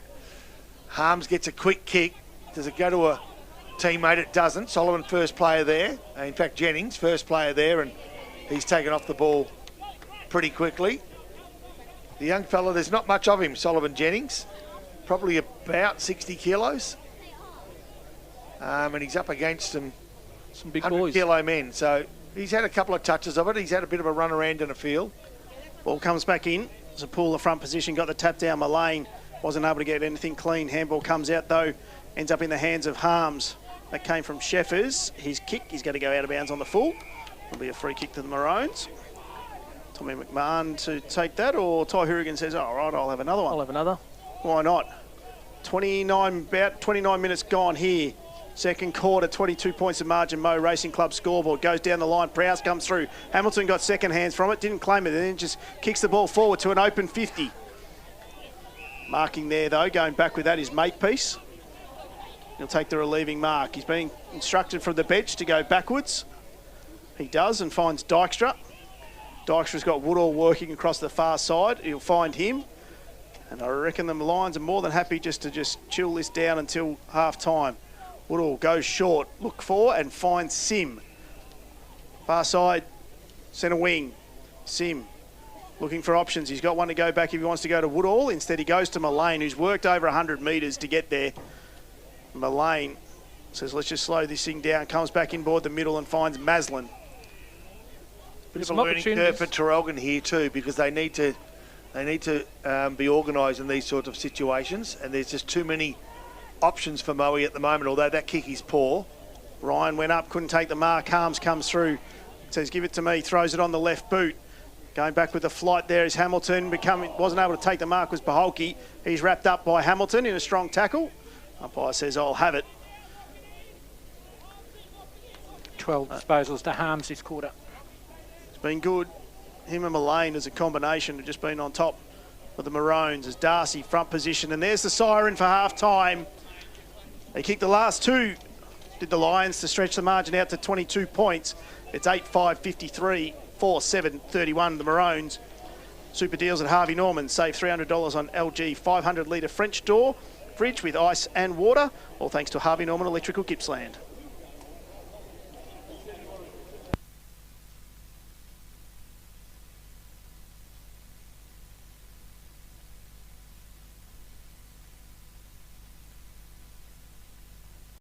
At Alinta Energy, we never stop moving to make sure you're happy with your energy plan.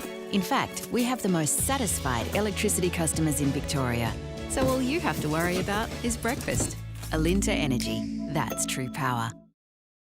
In 2026, Virtue Homes continues the long-standing sponsorship of the Gippsland Football Netball League. For every new Virtue home built by a player or official affiliated with the Gippsland League team, Virtue Homes will donate $5,000 to that club. Blackout sale is now on at 40 Winks. Embrace the darkness and sleep in serenity. Find comfort and support with 50% off a select range of mattresses and surround yourself in luxury with 30% off selected furniture. Seize the night. This sale is drawing to an end soon. Make your way in this week. Sale ends Sunday. Terms, conditions and exclusions apply. 40 Winks. Serious about sleep. Electel, your local Irrigear member, locally owned with national buying power. Check out the huge range of domestic and commercial Davy pumps, firefighting pumps and equipment, pool and spa chemicals, equipment and robotic cleaners, water filtration supplies from PureTech, spit water high pressure washers, high power generators, polypipe, plumbing fittings, sprinklers and a great range of Polymaster water tanks in a selection of sizes. Proudly supporting the Gippsland League, visit Electel after the final siren. Yeah, you know I got it at Electel.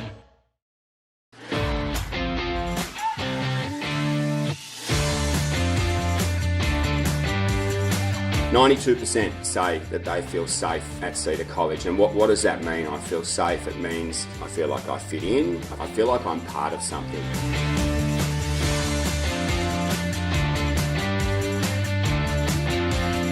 There are other areas where students can excel, and sometimes we need to put students in different learning environments to see what that looks like so that they can feel that they can achieve.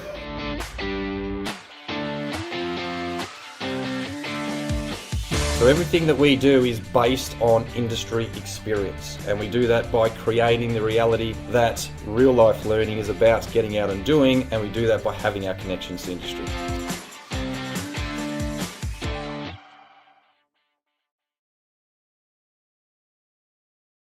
It's the Gippsland League, top 5 goals for round 11. Number 1, Jordan Descent here from Sale, just getting on the end of that handball. Great interception, launches from 50 and sends it home. A great goal.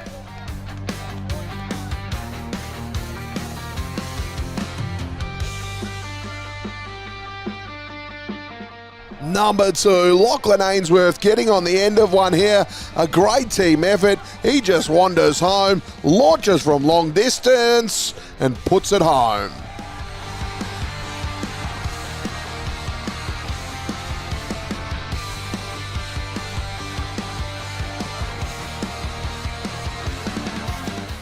Number 3, talking about dialing long distance, Jamie Dorr likes to have a crack. He enters the chat, launching from outside 50 and a great goal. Number 4, a beautiful intercept play this from Jack Walsh. Comes in after kicking the behind, collects the footy and then goes bang. He gets the kind bounce for it to go through. Number 5, Jack McQuillan here from Mafra. This goal was late in the game to seal the win against the ladder leaders Moe. It was also his 6th for the afternoon. How good is Jack?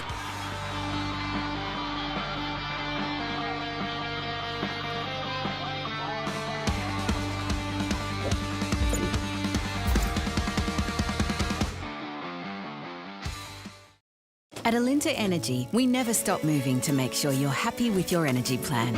In fact, we have the most satisfied electricity customers in Victoria. So all you have to worry about is breakfast. Alinta Energy, that's true power.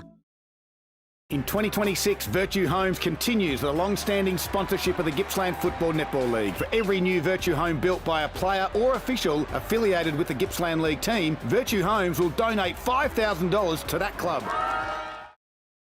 Blackout sale is now on at 40 Winks. Embrace the darkness and sleep in serenity. Find comfort and support with 50% off a select range of mattresses and surround yourself in luxury with 30% off selected furniture. Seize the night. This sale is drawing to an end soon. Make your way in this week. Sale ends Sunday. Terms, conditions and exclusions apply. 40 Winks. Serious about sleep. Electel, your local Irrigear member, locally owned with national buying power. Check out the huge range of domestic and commercial Davy pumps, firefighting pumps and equipment, pool and spa chemicals, equipment and robotic cleaners, water filtration supplies from PureTech, spit water high pressure washers, high power generators, polypipe plumbing fittings, sprinklers and a great range of Polymaster water tanks in a selection of sizes. Proudly supporting the Gippsland League. Visit Electel after the final sign. Yeah, you know I got it at Electel.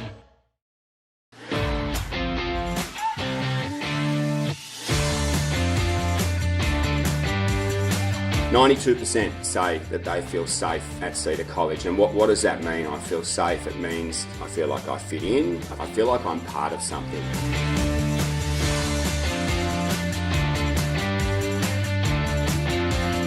There are other areas where students can excel, and sometimes we need to put students in different learning environments to see what that looks like so that they can feel that they can achieve.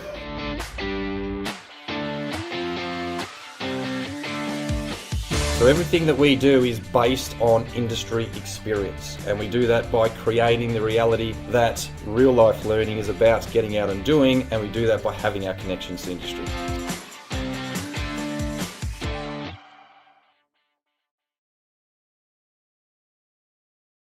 It's the Gippsland League. Top 5 goals for round 11. Number 1, Jordan Descent here from Sale. Just getting on the end of that handball. Great interception. Launches from 50 and sends it home. A great goal.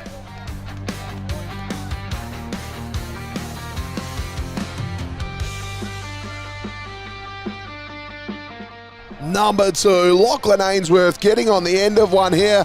A great team effort. He just wanders home, launches from long distance and puts it home.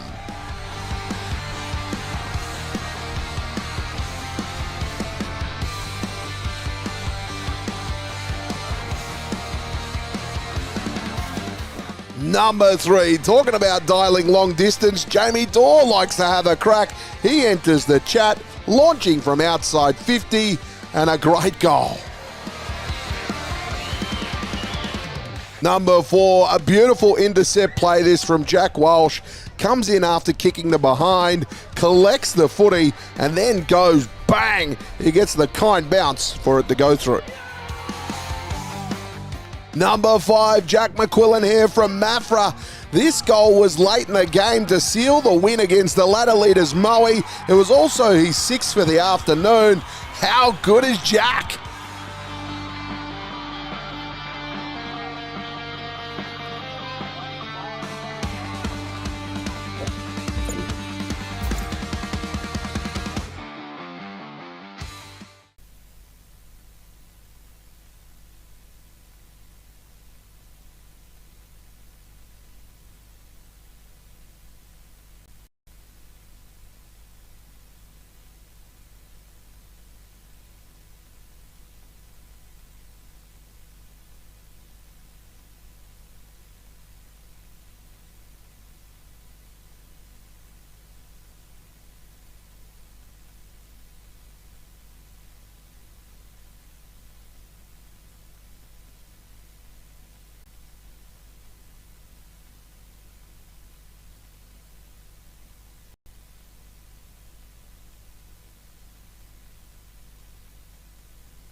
Welcome back. Listening to Gippsland live on TRFM. Saturday afternoon footy for Ted Summerton Oval.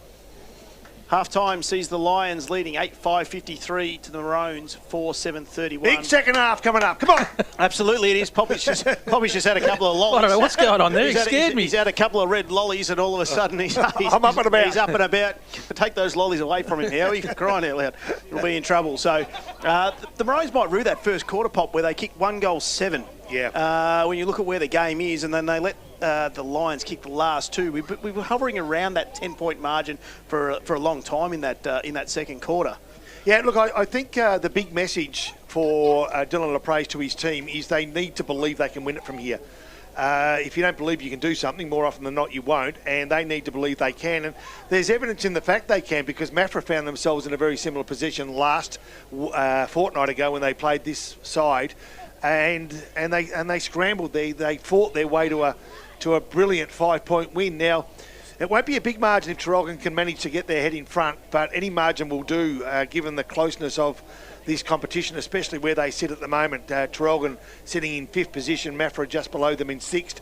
They've got a game in their hands as we speak over at Lee and Gather. They too are in touch, but we've got some work to do. But I'm really excited about what we're going to see in the next 60 minutes.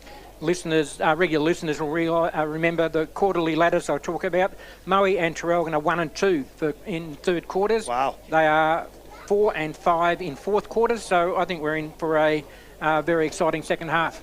Absolutely, we're looking forward to it. Running through goal kickers, as we spoke about half-time, Pepper 2, Sheffers 2, Darcy, Paholke, Scagliarini and Balfour 1. And all single goal kickers for the Maroons. It was Jacobson, Tripodi, Riley Adams, who, how we said, couldn't make the distance, and Connor Scandrip.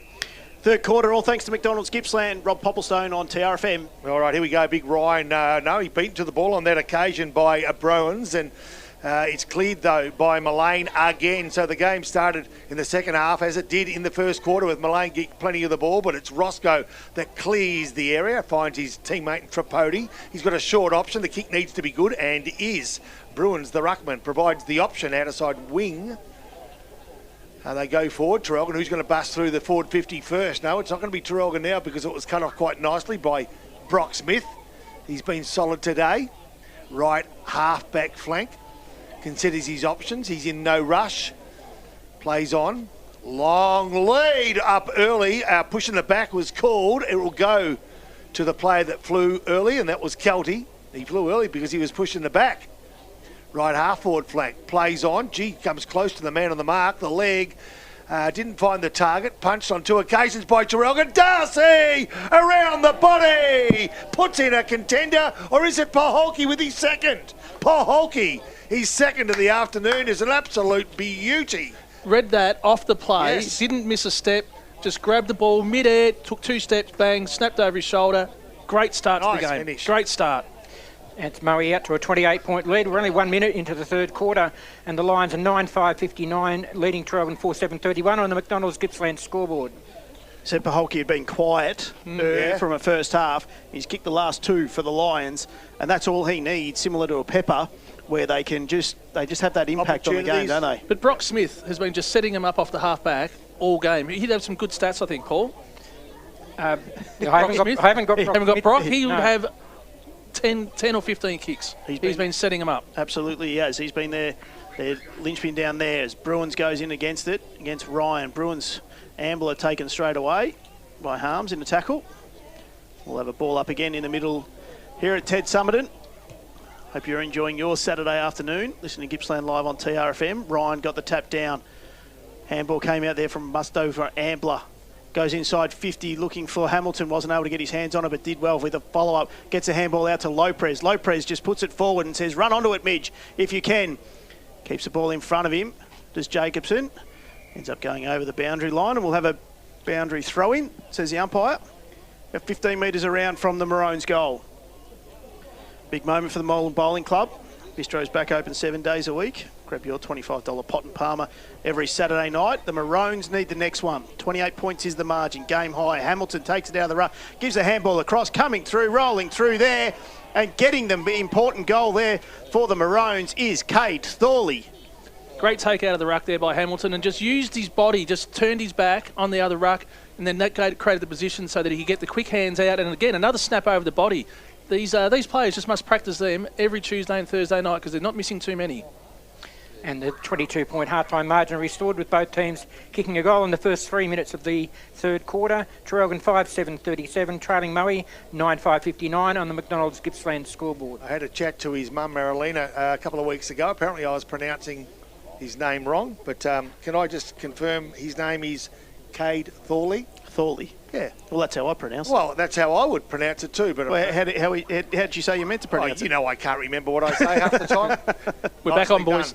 Here we go. Back on. And good contest is right half forward flank. Getpan leads Jacobson to the ball at the moment. Keeps the ball in front of him. Finally cut off. Adams, nice little neat bounce house. Handball. Jacobson's kick around the corner, however, finds the hands of Brock Smith, who, as Howie has pointed out today, very busy. Gives ground. Tom Long. They can change direction to Kelty. In fact, it's not Kelty. It's a big, Nick Prowse in defensive 50. Kelty would hate to think that I think he looks like Nick Prowse. Paul wasn't happy with that kick either. A kick forward to Brown. Nicely done. So Cooper Brown on the left leg he'll play on. He does. He can kick to the top of the square. Out the back. No. It's defended quite nicely at the moment. I thought Hamilton could have been an option. A quick kick around the body by North is certainly a contender for our goal of the day. Our Zambrero goal of the day. Did it Traralgon, just look like everyone stopped except Matt North? Yeah, it did. Everyone just froze, thinking it was going to be a boundary throw-in, and then all of a sudden Matt North just swooped on it. And he doesn't miss too many. You've only got to let him have a little sniff, and he'll get a goal for you. So well done, Matt North.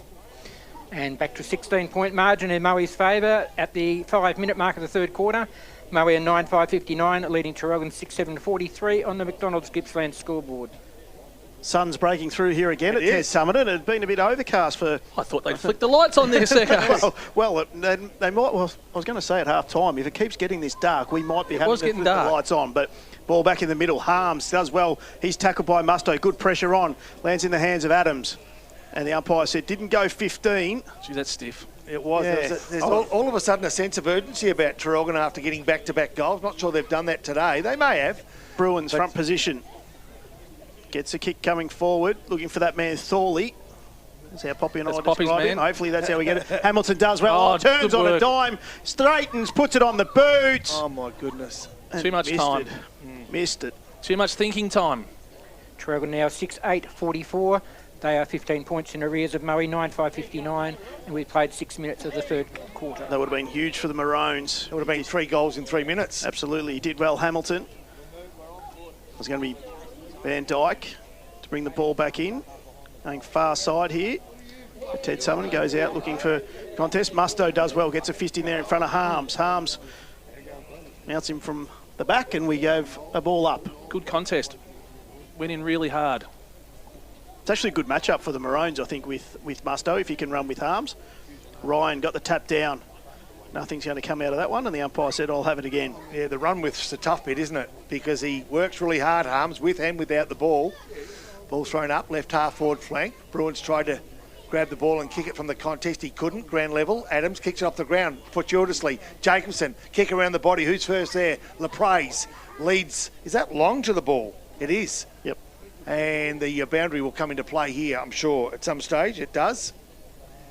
And there'll be a boundary throw-in. Just inside their forward 50 and the outer side of the ground. A lot's been happening in the first 7 minutes of this third quarter. Yeah, well, you were up and about it. They knew you were up and about, Poppy, so they thought, let's go. Here we go. Let's keep up. As a ruckman come in there, Maroons try and get it out. That's Brown. He gets the handball out. Prowse, though, does well. Finds Mullane, and he'll relieve them out of their defensive 50, looking for Ryan in front. Wasn't able to take the mark. Coming through there was Sheffers. He just puts the ball on the boot. Couldn't bend down and pick it up was Pepper. Running through was Anderson. Comes out to Hourigan. He will to go right, then he's going to go back down to where it came from and find Tripodi. Far side centre wing. He had Brown on if he wanted him. Didn't. He's got Thorley there short, hasn't he? He does. Over the top, which he eventually goes to, Pop. Good call. Like you know a thing or two about this game footy, mate. Thorley comes in. Great kick. Hamilton, dropped what he should have taken. Woodall, he does well. Gets back up to it. It's going to be a free kick and it's going to go the way of the Lions. I think it was a frustration free kick. Yeah. Yep. Brock Smith will come out to Tom Long. So Tom Long, defensive 50, sums up his options, chooses grandstand side. Gatpan cuts off Balfour. Either could have taken the mark.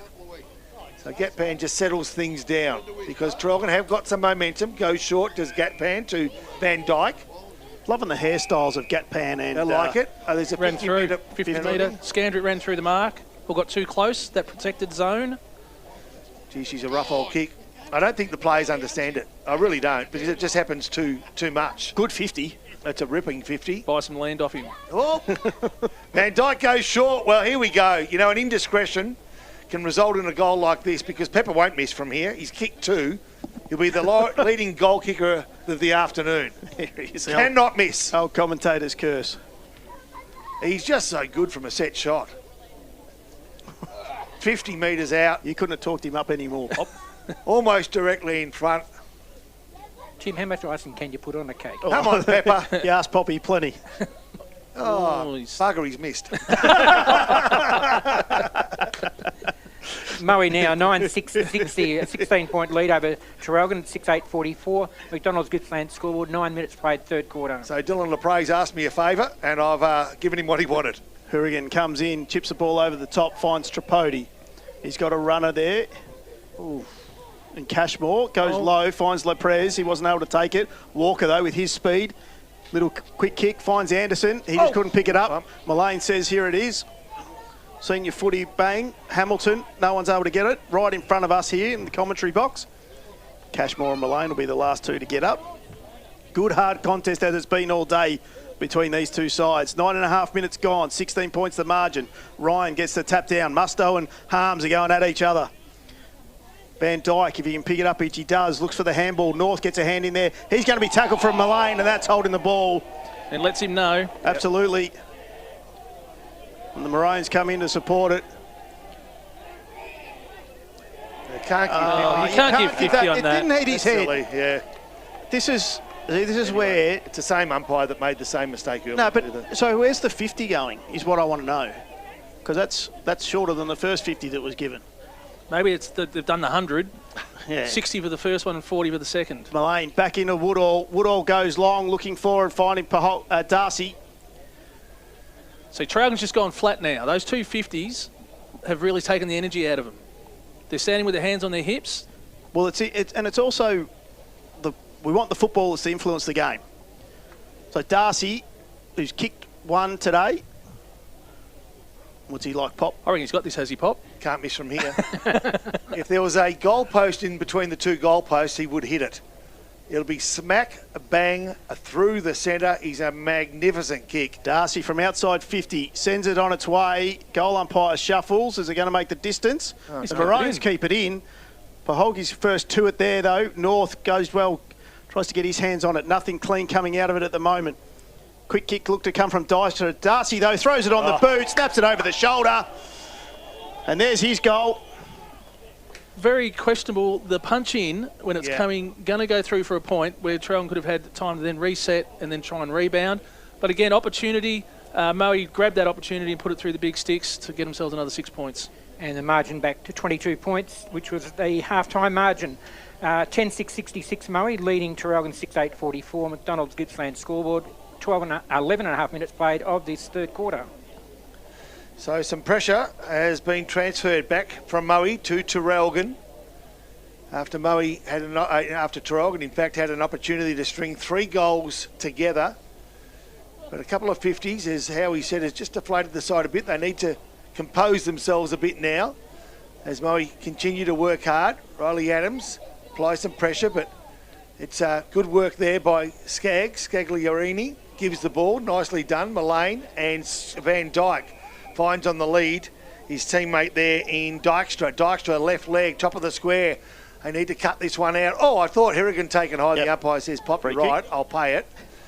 And Hourigan, last line of defence, takes his free kick. Usually good with the ball. On this occasion, no different. Finds Cooper Brown on that left leg. Dances around Pepper. Oh, my goodness. Dances into and out of trouble. Hourigan provided some support and took the ball and found a teammate. Tripodi on his half-back flank. It's going to end up having to come down the line. It'll be marks up. Hamilton's going to fly from 5 back. It's going to be a free kick, and it is going to go to low praise. the coach there. Been relatively quiet today. Goes down the line looking for Scandred. Body work against Gatpan. Does well. Gets a fist in there.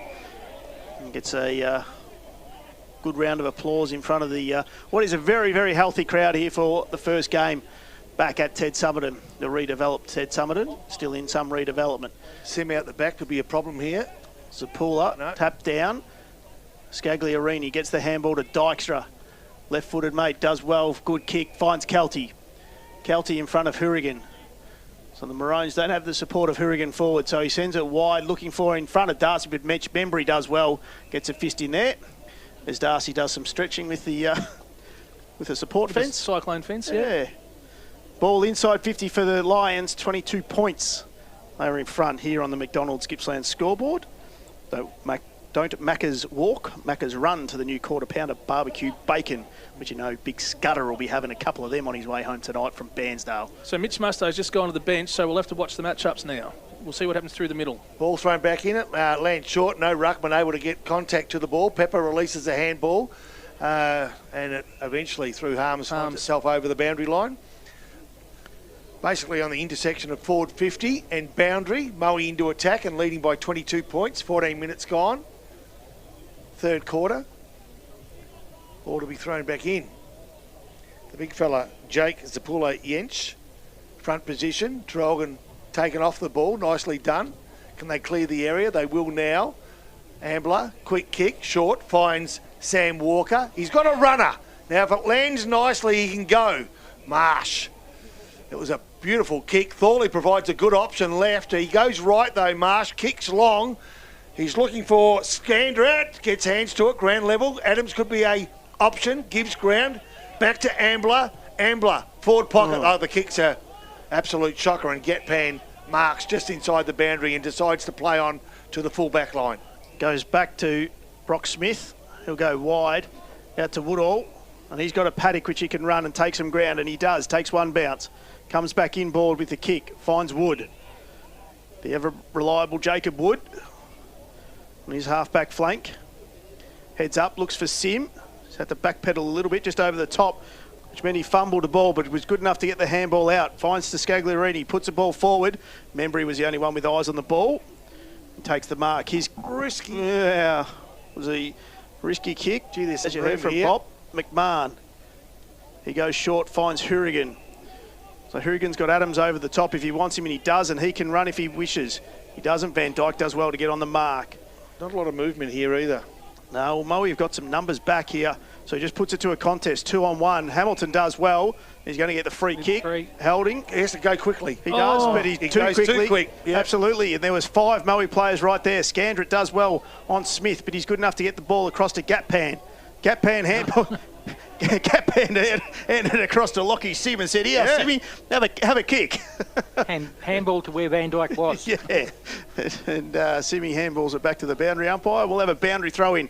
16 and a quarter minutes gone here, third quarter. 22 points. The line's in front. All right, Traralgon now need to make something out of this throw in. Geez, it goes over the top of the ruckman's head. Who's going to be first player there? Looked like Dykstra releases a handball. Nicely done, Belfer. Dispossessed and then get another opportunity at it. And at ground level now, Traralgon should run themselves out of trouble. I think they will. No, the pressure from Moe is pretty good. A free kick's been paid. Holding the man will go the way of the ruckman in Jake Zapula Yench, who wants to play on. Kelty may have been the player there. Left leg. That's 50. Wait a minute. 50, yep. Has to be a 50, yeah. Again, Jeez, it's costly. I just think unless it affects the player with the, unless it actually affects the player with the ball. Well, I mean, the thing was that Brown was there, so he sort of had to get both of them out of the way, I would have thought. Anyway, Zapula Jones goes forward, finds Jacobson on the 50. He sets it up, looking for Hamilton. Flies! Gets hands to it, couldn't bring it down. Coming through, Scandred, kicks it through, and says, I'll have another contender for a Zambrero goal of the day. What's really good to see is that Hamilton's not losing his confidence. He's still flying for the ball. Yep. He's still getting his hands on the ball and creating opportunities. Great pick up by Connor Scandret. Again, that snap over the body puts Traralgon another 6 points on there. And the margin, 16 points. We're at the 17-minute mark of the third quarter. And the McDonald's Gippsland scoreboard has Moe at 10-6-66, leading Traralgon 7-8-50. So the secret for Traralgon is to go into this last quarter closer than they were at half-time, and that's where they stand at the moment. They've only cut the margin down by 1 goal, but if they can jag another one and at least keep the scoreboard ticking over for themselves, they'd be pretty happy. But this is what they don't want, because taking the ball from the centre was Mullane. His kick inside forward 50 was short of the standard he set for himself today, and cut off nicely by Hirrigan, who finds Marsh. Marsh along the line. Can he find, is that North? North over the outer side of the ground, beaten to the ball by the boundary, and there'll be a boundary throw-in. Outer side of the ground, wing. 18 minutes gone, third quarter. The margin 16 points favouring Moe. So Bruins and Ryan will go at it again. Been a good contest between these guys. Bruins front position. Experience is showing out a little bit with Bruins today. He's had a few free kicks coming out of there, and he's going to come inboard and find Jacobson. Now the 50's open if he can get it in there, and he does. Puts it forward, looking for Hamilton. He got a couple coming back. Gatpan fortunately kicked it forward. Lopez does well, bounces around, throws it on the left boot, and snags another one. A big goal for the coach. Another opportunity came from Traralgon going through the centre corridor and making sure they're hitting up just at the top of the 10-metre square. So both times, the last 2 goals have been Hamilton making the contest and somebody crumbing the ball. And the margin now 10 points. 19-minute mark, third quarter, and it's a 10-point lead to Moe, who are 10-6-66, leading Traralgon 8-8-56. This is exactly what I'm interested to see, what I'm going to see from Moe. Because coming off that close loss a fortnight ago and now being threatened and not being able to shake this Traralgon side off, a Traralgon side that's well short of their best 18, mind you, it's going to tell us a lot about both of these sides at the minute. Ball thrown back up, and I expect Moe to react, I really do. Nice little handball forward towards the half-forward flank. Geez, Harms, he's been good. Left-hand handball over the top. Gatpan gets on the end of it. They're still under pressure, and it's been cut off again. Here we go. It's Scandrett who has the ball, feeds it off to... Oh, geez, I tell you what, that handball was terrible, wasn't it? Jacobson handballs inboard, a turnover, goes looking for Kelty, behind play. What's happened? Downfield, it doesn't really make them pay because Kelty's been and gone and gives off to Brock Smith. And can he find Darcy? He can. And Darcy, distance won't be a problem, but the boundary line, he'll probably kick from the wrong side of the boundary, so close as he is to it. So you reckon he'll run inboard, kick around the body. Still discipline from the Maroons. Yeah. He does just that. Around the body. Jeez, he's got hold of it. It's an absolute beauty. Hits the top of the post. Well, it deserves so much more. He hit the ball beautifully. It curved magnificently and hit the post. 11-point lead to Moe, 10-7-67 to 8-8-56. Howie, I reckon those lights might need to go on. He might go back on again. Hirrigan comes out wide, looking for Bruins. Kelty does well, gets a fist in there. Marsh is first to it. He's got a runner in front of it, which is Ambler. It sits for him, and they're out here, the Maroons. They find Walker. Walker needs to turn and go. Hamilton's calling for it in. Walker's had to get around 2 Moe players and eventually sends the ball in. Lopez, Hamilton stayed down. Spot. Free kick. Oh, hang on. It's going to be a free kick going against the Maroons. It's going to land in the hands there of Brock Smith. Over the shoulder was the call. Comes out to Van Dyke, who's got Maslin on his own. And he finds him just outside his defensive 50. He's got Sim in the middle. Kick's got to be good, and it does. He's got Gatpan running on if he wants him. There's calls coming from the benches everywhere here. He goes towards the middle. Walker comes in. It was a good kick, though. Finds Balfour on that left. Sends it forward, looking for Kelty. And a good, strong mark in front of Hirrigan out there. Declan Kelty gives the handball off, running through inside 50, sending it on its way. Through for a minor score. It's a good match-up, Kelty, on Hirrigan. Both got great marks on them. Yeah, they have. Both will attack the footy to mark each time. Like, they won't try and defend, they'll try and mark. Moe 10-8-68, leading by 12 points. Moe, Traralgon 8-8-56. Ball comes back in, straight down the gullet, and a Traralgon mark. I reckon it could be, is it McMahon? Thomas goes short, risky kick. As Matt North has the ball, doesn't usually burn it. Looks at his options, goes towards the outer side. Risky kick again. Adams provides the contest, ground level. Good enough to provide another option for Marsh on that left leg. Goes inboard. It's going to be a kick to space. The race is on. Roscoe first to the ball, cut off nicely. Well done. It's done by Tom Long. Goes short, does long, and finds a teammate. Jacob Belfer And that left leg will sum up his options. He's at the right half-back flank. He wants to go inboard. Play onto the call. He now forced to go inboard, and they'll change direction. Makepeace threads his way through to Van Dyke. Hamilton on the mark. He's got a left option. It's a short option, but it's an okay option, I guess, to Brock Smith. Just taking a bit of the sting out of the game here. Yeah. Plenty coming from ground. Now, Traralgon should press here and put a bit of pressure on. And now they're going to thread their way through it again, but there's some games being played here as Mullane gets another touch. There's a lot of use of the ball as Van Dyke gives Grant, goes towards the outer side, and now Moe go forward. Tommy Long takes it from out the back there. One-on-one contest, good body work out there by Paholke in front of McMahon. Look to come in board the middle. Gappan gives him an option, as does Van Dyke. The kick's just long enough to find Van Dyke. Brock Smith wants to switch. Just going to control the play here by the looks of it. Goes to Gappan in the middle of Ted Summerton. Real slow play, which is nothing like we've seen from Moe for a long time. Just looking, trying to get some control back. 12 points is the margin. The kick from Gappan absolutely wasn't on. Now, through Thorley, they've got to go here. Lopez, Makepeace does well, gets a hand in there. Finds it to Van Dyke, and they go out wide and find Long. They deserve to pay a bigger price for that. It was a poor disposal, but, you know, when you use the ball with a dozen or so kicks, there's going to be one indiscretion. Absolutely. Long goes down the line. His kick isn't great, though. The mark will be paid out there to Cashmore. Another one of the young Maroons. Jake Cashmore called to play on. He's going to go down the line. Lopez has got to create a contest if he was there. Makepeace doesn't. But the ball comes to ground. Ambler's going to be first to it. From just inside 50, sends the ball forward, looking for Hamilton. Jacobson couldn't run onto it. Hamilton goes second, third effort. Good work, wrapped up in a strong tackle. 30 metres out from the Maroons' goal, directly in front. 25 minutes here, gone here, third quarter, thanks to McDonald Gippsland. Hamilton takes it out of the ruck, throws the ball on the boot. No one's back there apart from Long from the for the Lions. Lights are on. Wowee, and you've heard it from the crowd. They can't believe what's going on as the kick comes out, and it's going to be out on the full from Maslin. There's been a bit of sloppy play here from the Lions, and they've had control. So Brown's going to put the ball back inside 50. Kelty's gone back, gets the fist. So it was Prowse got the fist in there. North looks to pick it up, does well, gets the handball. Nothing from that. And it's going to be a free kick paid against. What? No. Oh, I was going to say. He's pointing the wrong way. Wrong way. And North's going to have the free kick. Well, this could be a one-goal game. Absolutely, it could. So he's in front of the cam bar. I'm sure he's getting plenty of advice from the Moe supporters here. We saw Pepper kick a goal from a similar spot. That was in the second quarter.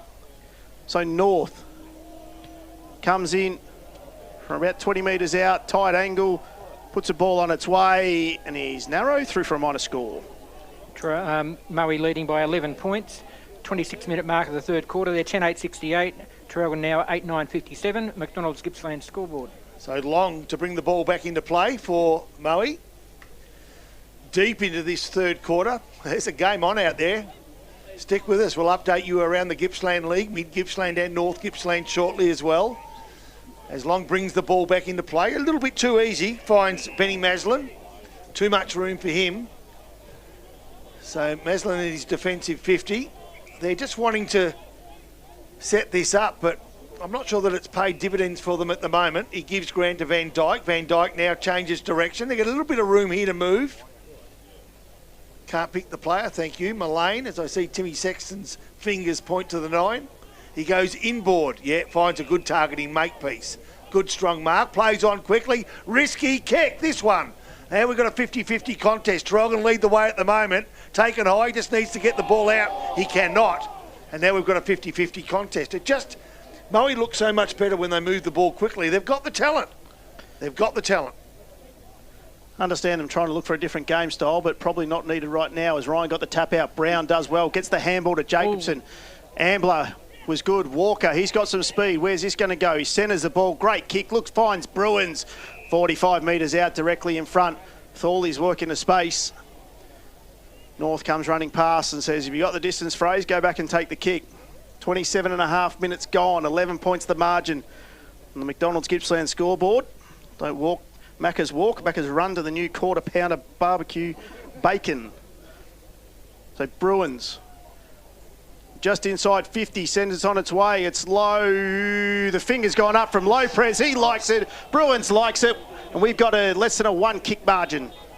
So Traralgon were running that loose man down in defence, so they've done a really good switch then. So when they ran it down the flank here, they could have kicked long down the line, but they didn't. They set it up for Bruins to run into it. Inside that, really open forward line because they had that loose man down in the back line. So great position, great kick. And as Timmy said, less than a goal the difference. 5 points the margin in Moe's favour now.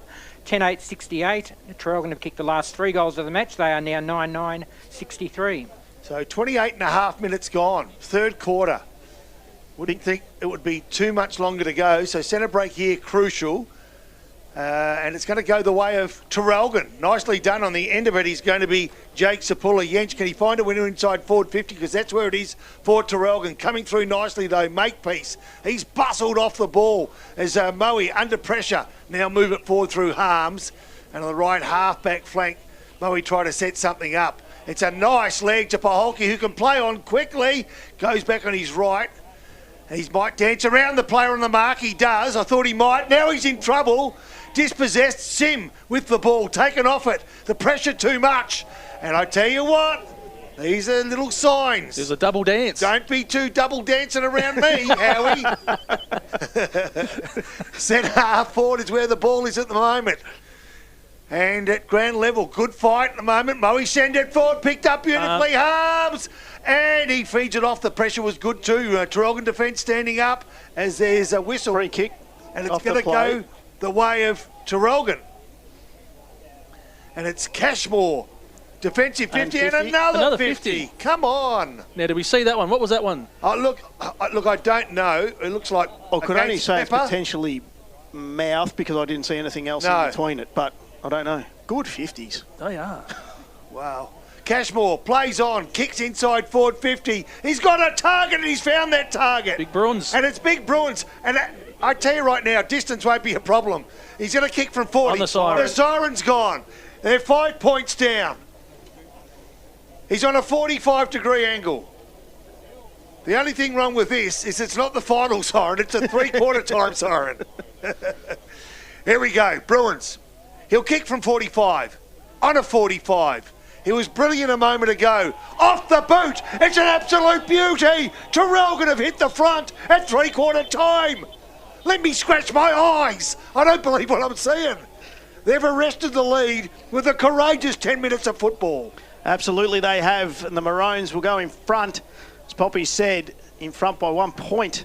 It'll be at three-quarter time. You're listening to Gippsland Live on TRFM. We've got a big game coming up here in this last quarter. It's all thanks to Harvey Norman Electrical Gippsland.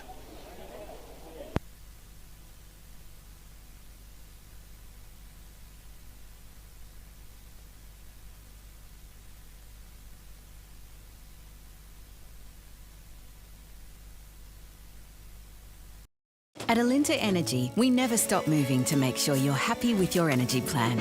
In fact, we have the most satisfied electricity customers in Victoria. So all you have to worry about is breakfast. Alinta Energy, that's true power. In 2026, Virtue Homes continues the long-standing sponsorship of the Gippsland Football Netball League. For every new Virtue home built by a player or official affiliated with the Gippsland League team, Virtue Homes will donate $5,000 to that club. Blackout sale is now on at 40 Winks. Embrace the darkness and sleep in serenity. Find comfort and support with 50% off a select range of mattresses and surround yourself in luxury with 30% off selected furniture. Seize the night. This sale is drawing to an end soon. Make your way in this week. Sale ends Sunday. Terms, conditions and exclusions apply. 40 Winks. Serious about sleep.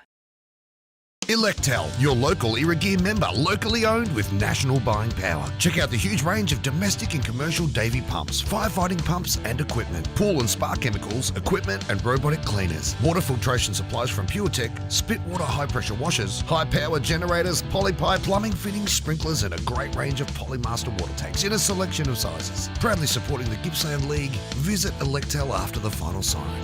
Yeah, you know I got it at Electel.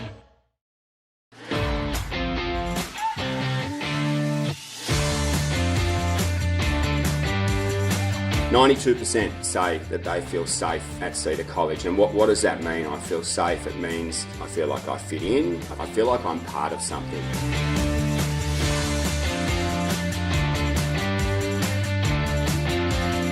There are other areas where students can excel, and sometimes we need to put students in different learning environments to see what that looks like so that they can feel that they can achieve.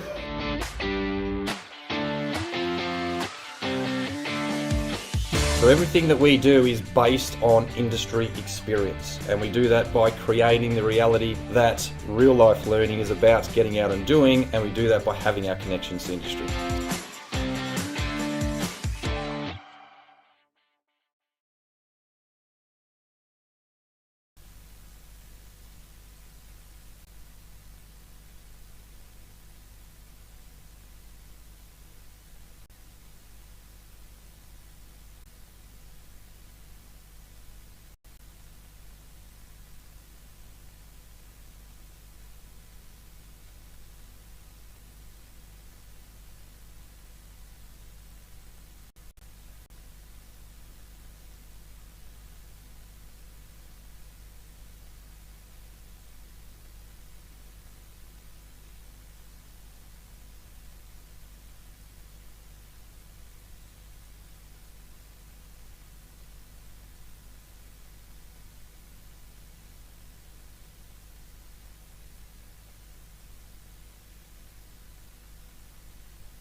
Yes, win. One of these teams is going to do that. We are set up for an absolute cracking game here.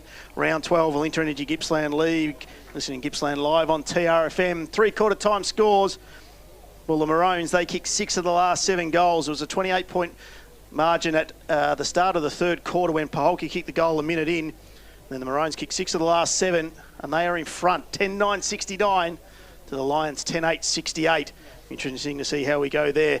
Let's grab a couple of quick scores. Gippsland League first. Howie, around the grounds, thanks to Hubby Nolan Furniture Gippsland. So around the grounds, we've got Bairnsdale 10-10-70 to Moore 6-7-43 at the start of the last quarter. We've got Druin 8-4-52, Wonthaggi 14-7-91, Leongatha 7-9-51, Maffra 8-11-59. Wow, here we go. And then we've got Sale 4 points, Warragul 18-17-125. A couple of key other games in there, if any close ones in the other leagues, Howie, just before we go to Paul? No, not really. Not any close ones. There's big scores in all around the other leagues. Rightio.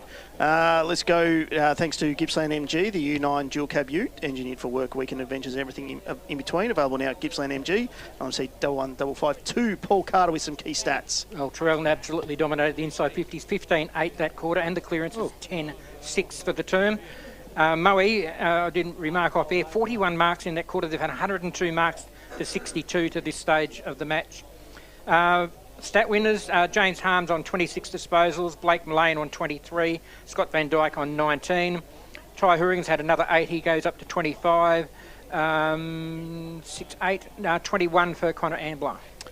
Rightio, there we go. Howie. So I've just got a quick update from the North Gippsland Footy League. We have got Woodside 11-5-71 to Cowra 9-10-64. What? Cowra won't be beaten this year, surely. I'm not sure how long to go though, Pop.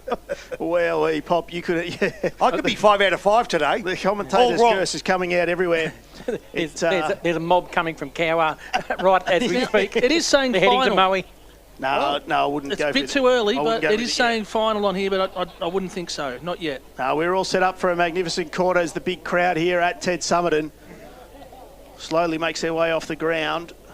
10-9-69 is the Maroons, 10-8-68. Poppy, thoughts?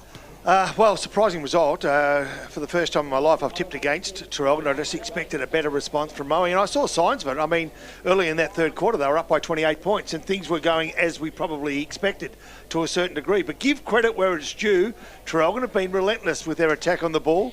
I feel as though Moe are feeling the pressure, subliminal pressure possibly, on the back of a loss just a fortnight ago, but what was an unbeatable side now is staring right down the barrel of 2 losses in the space of 2 weeks. Absolutely. We're going to be on here. We're just waiting for those last little bits. Fourth quarter is going to be brought to you by Harvey Norman Computers Gippsland, our destination for the new Motorola Razor series. Rob Popplestone. Here we go. Ball thrown up. Centre break important. Traralgon get first hands on ball, but can't find a passage through what was heavy traffic. Nick Prowse did the work there, which gone into the ruck. He's gone to the ruck, you're right, and he gets another tap down. So they're wanting to get an advantage there, but they can't just as a minute. They come forward. They do it through Mitchy Musto. Kick. Oh, geez, couldn't find a target. In fact, the target couldn't be hold the ball. Now Sim releases it, does it nicely. Geez, they're flowing in numbers now. Skaggs takes a batter. Is it Shepard? Skaggs over the top. Finds Darcy, and Darcy gets Moe back in front, or does he? 1 point. Gee whiz, nice leg from 50 metres plus on a terribly challenging angle. Great transition. It was great. Great transition down that far wing. And that's where Moe look at their best. Scores a level at 10-9, 69 apiece, and the Harvey Norman Computers scoreboard. Not much in it, Pop. No, not much at all. Maroons haven't been able to stop their transition, so it was interesting they went quiet. As Hourigan comes out wide and finds touch. The boundary umpire says landed centimetre perfect, as Dennis would say. Bit of chalk just flew up, didn't it? Absolutely. It's what good experienced players do. They just know exactly where they need to kick it, Pop. And a good decision by the young boundary umpire in front of the Canberra crowd too. Could have easily been swayed. Yes, ball thrown back in. It's right half forward flank. Prowse gets front touch. He's been held. It's going to go his way too, I reckon. We'll point the finger so everyone knows which way it's going. Prowse. He's proving to be a problem. We've only played 1.5 minutes of this final quarter. Kicks inside forward 50. Nicely punched towards the boundary by Hourigan. He finds that target, but it's now within 30 metres of Moe's goal. I love that matchup, Hourigan and Kelty. I don't care which end of the ground they're at. Yeah. It is awesome to watch they those can two tag each other all day long. Watching those two blokes go at it is magnificent. Ball to be thrown back in. Who's going to do the ruck work here? It looks like Darcy's going to be up against the big fella there in Fraser Bruins, and Bruins gathers 15, maybe 20 metres. There'll be another boundary throw-in on the intersection of forward 50 and boundary. Old man Jacob Woods just on the exercise bike, just keeping the legs ticking over. He is. Might be a little bit fresh outside. It's nice and warm here in the commentary box of Ted Summerton. As the ball comes back in, Darcy and Bruins. Bruins' front position does well. Wrapped up in a strong tackle. He's going to be paid for a sling. Yeah, fair enough too. Head hit the ground. And straight away, Harms bounced straight back up. So, I get the head hitting the ground, but there's got to be 2 actions for it to be a sling. As Harms sends the ball in, Pepper was the front one. Mitch Membry comes over the back, sees Maslin across the boundary line. And they've been peppering here, the Lions, in this first 3 minutes. Inside 50's Paul. It's 3-0. 3-0. They've had it all. So Darcy and Bruins will go at it again. Bruins, a ruckman, takes front position, does well. He's going to get a free kick against Darcy. Bruins has been strong today. He's been very, very good. Front position, uses his size really, really well. Nice for a first game back in. Bruins called to play on. Oof. His kick looking to find touch. I tell you, if the job was to find touch, these blokes are going all right at the moment. A couple of sloppy clearances from defensive 50, both by Bruins on that occasion and Hourigan a moment ago. But they are slowly getting out of the danger zone, because we're at the half back flank for Traralgon, right in front of our Gippsland live commentary position. Paul Carter, Andrew Vickery-Howe, Tim Sexton and Rob Popplestone.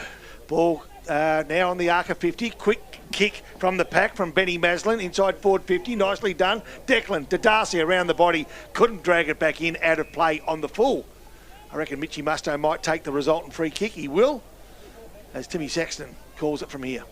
So Musto goes to looking to go out to the far side, finds Anderson. He's got a player out on that far side as well there in Tommy McMahon. His short kick finds Marsh in the long sleeves. Out on the far wing. They've got to keep moving it quick. Pedals back.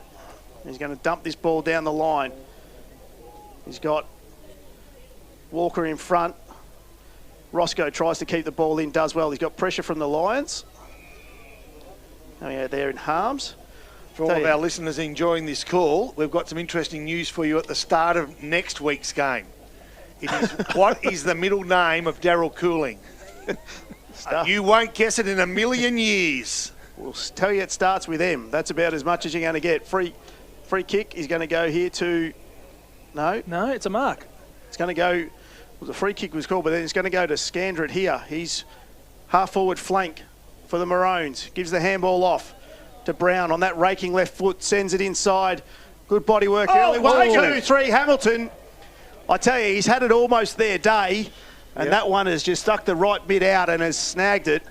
And he'll go back from pretty much directly in front, 30 metres out, looking for our first goal here of the final quarter.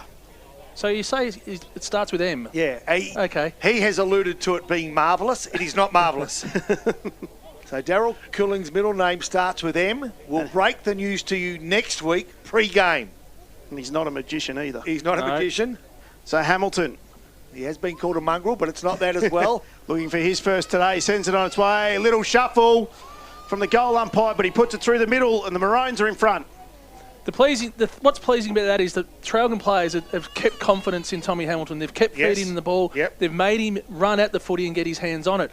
And it was going to clunk sooner or later. So that was a great contested mark. Took his time, went right back off the mark as well, and put it straight through the middle.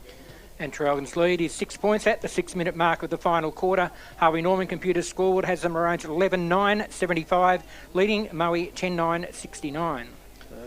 Jake Sapula Yench will do the ruck work now. So let's see how Prowse goes against a bit of a bigger body here. Still gets the tap, does Prowse. It's important. He does the clearance work as well. Bends down, kicks with his left leg. Marsh cuts it off, only momentarily. It's at the left half-forward flank. Nicely done. Wood busts the pack on his right leg. It's a pitching wedge towards Kelty. He got hands to it. Harrigan provided enough pressure for it to hit the ground, and there'll be a contest that results in the goal umpire grabbing the ball. Tripodi at ground level was very good. Looked like Tripodi just got in that lane then and just cut off Kelty. Just sat in front of him.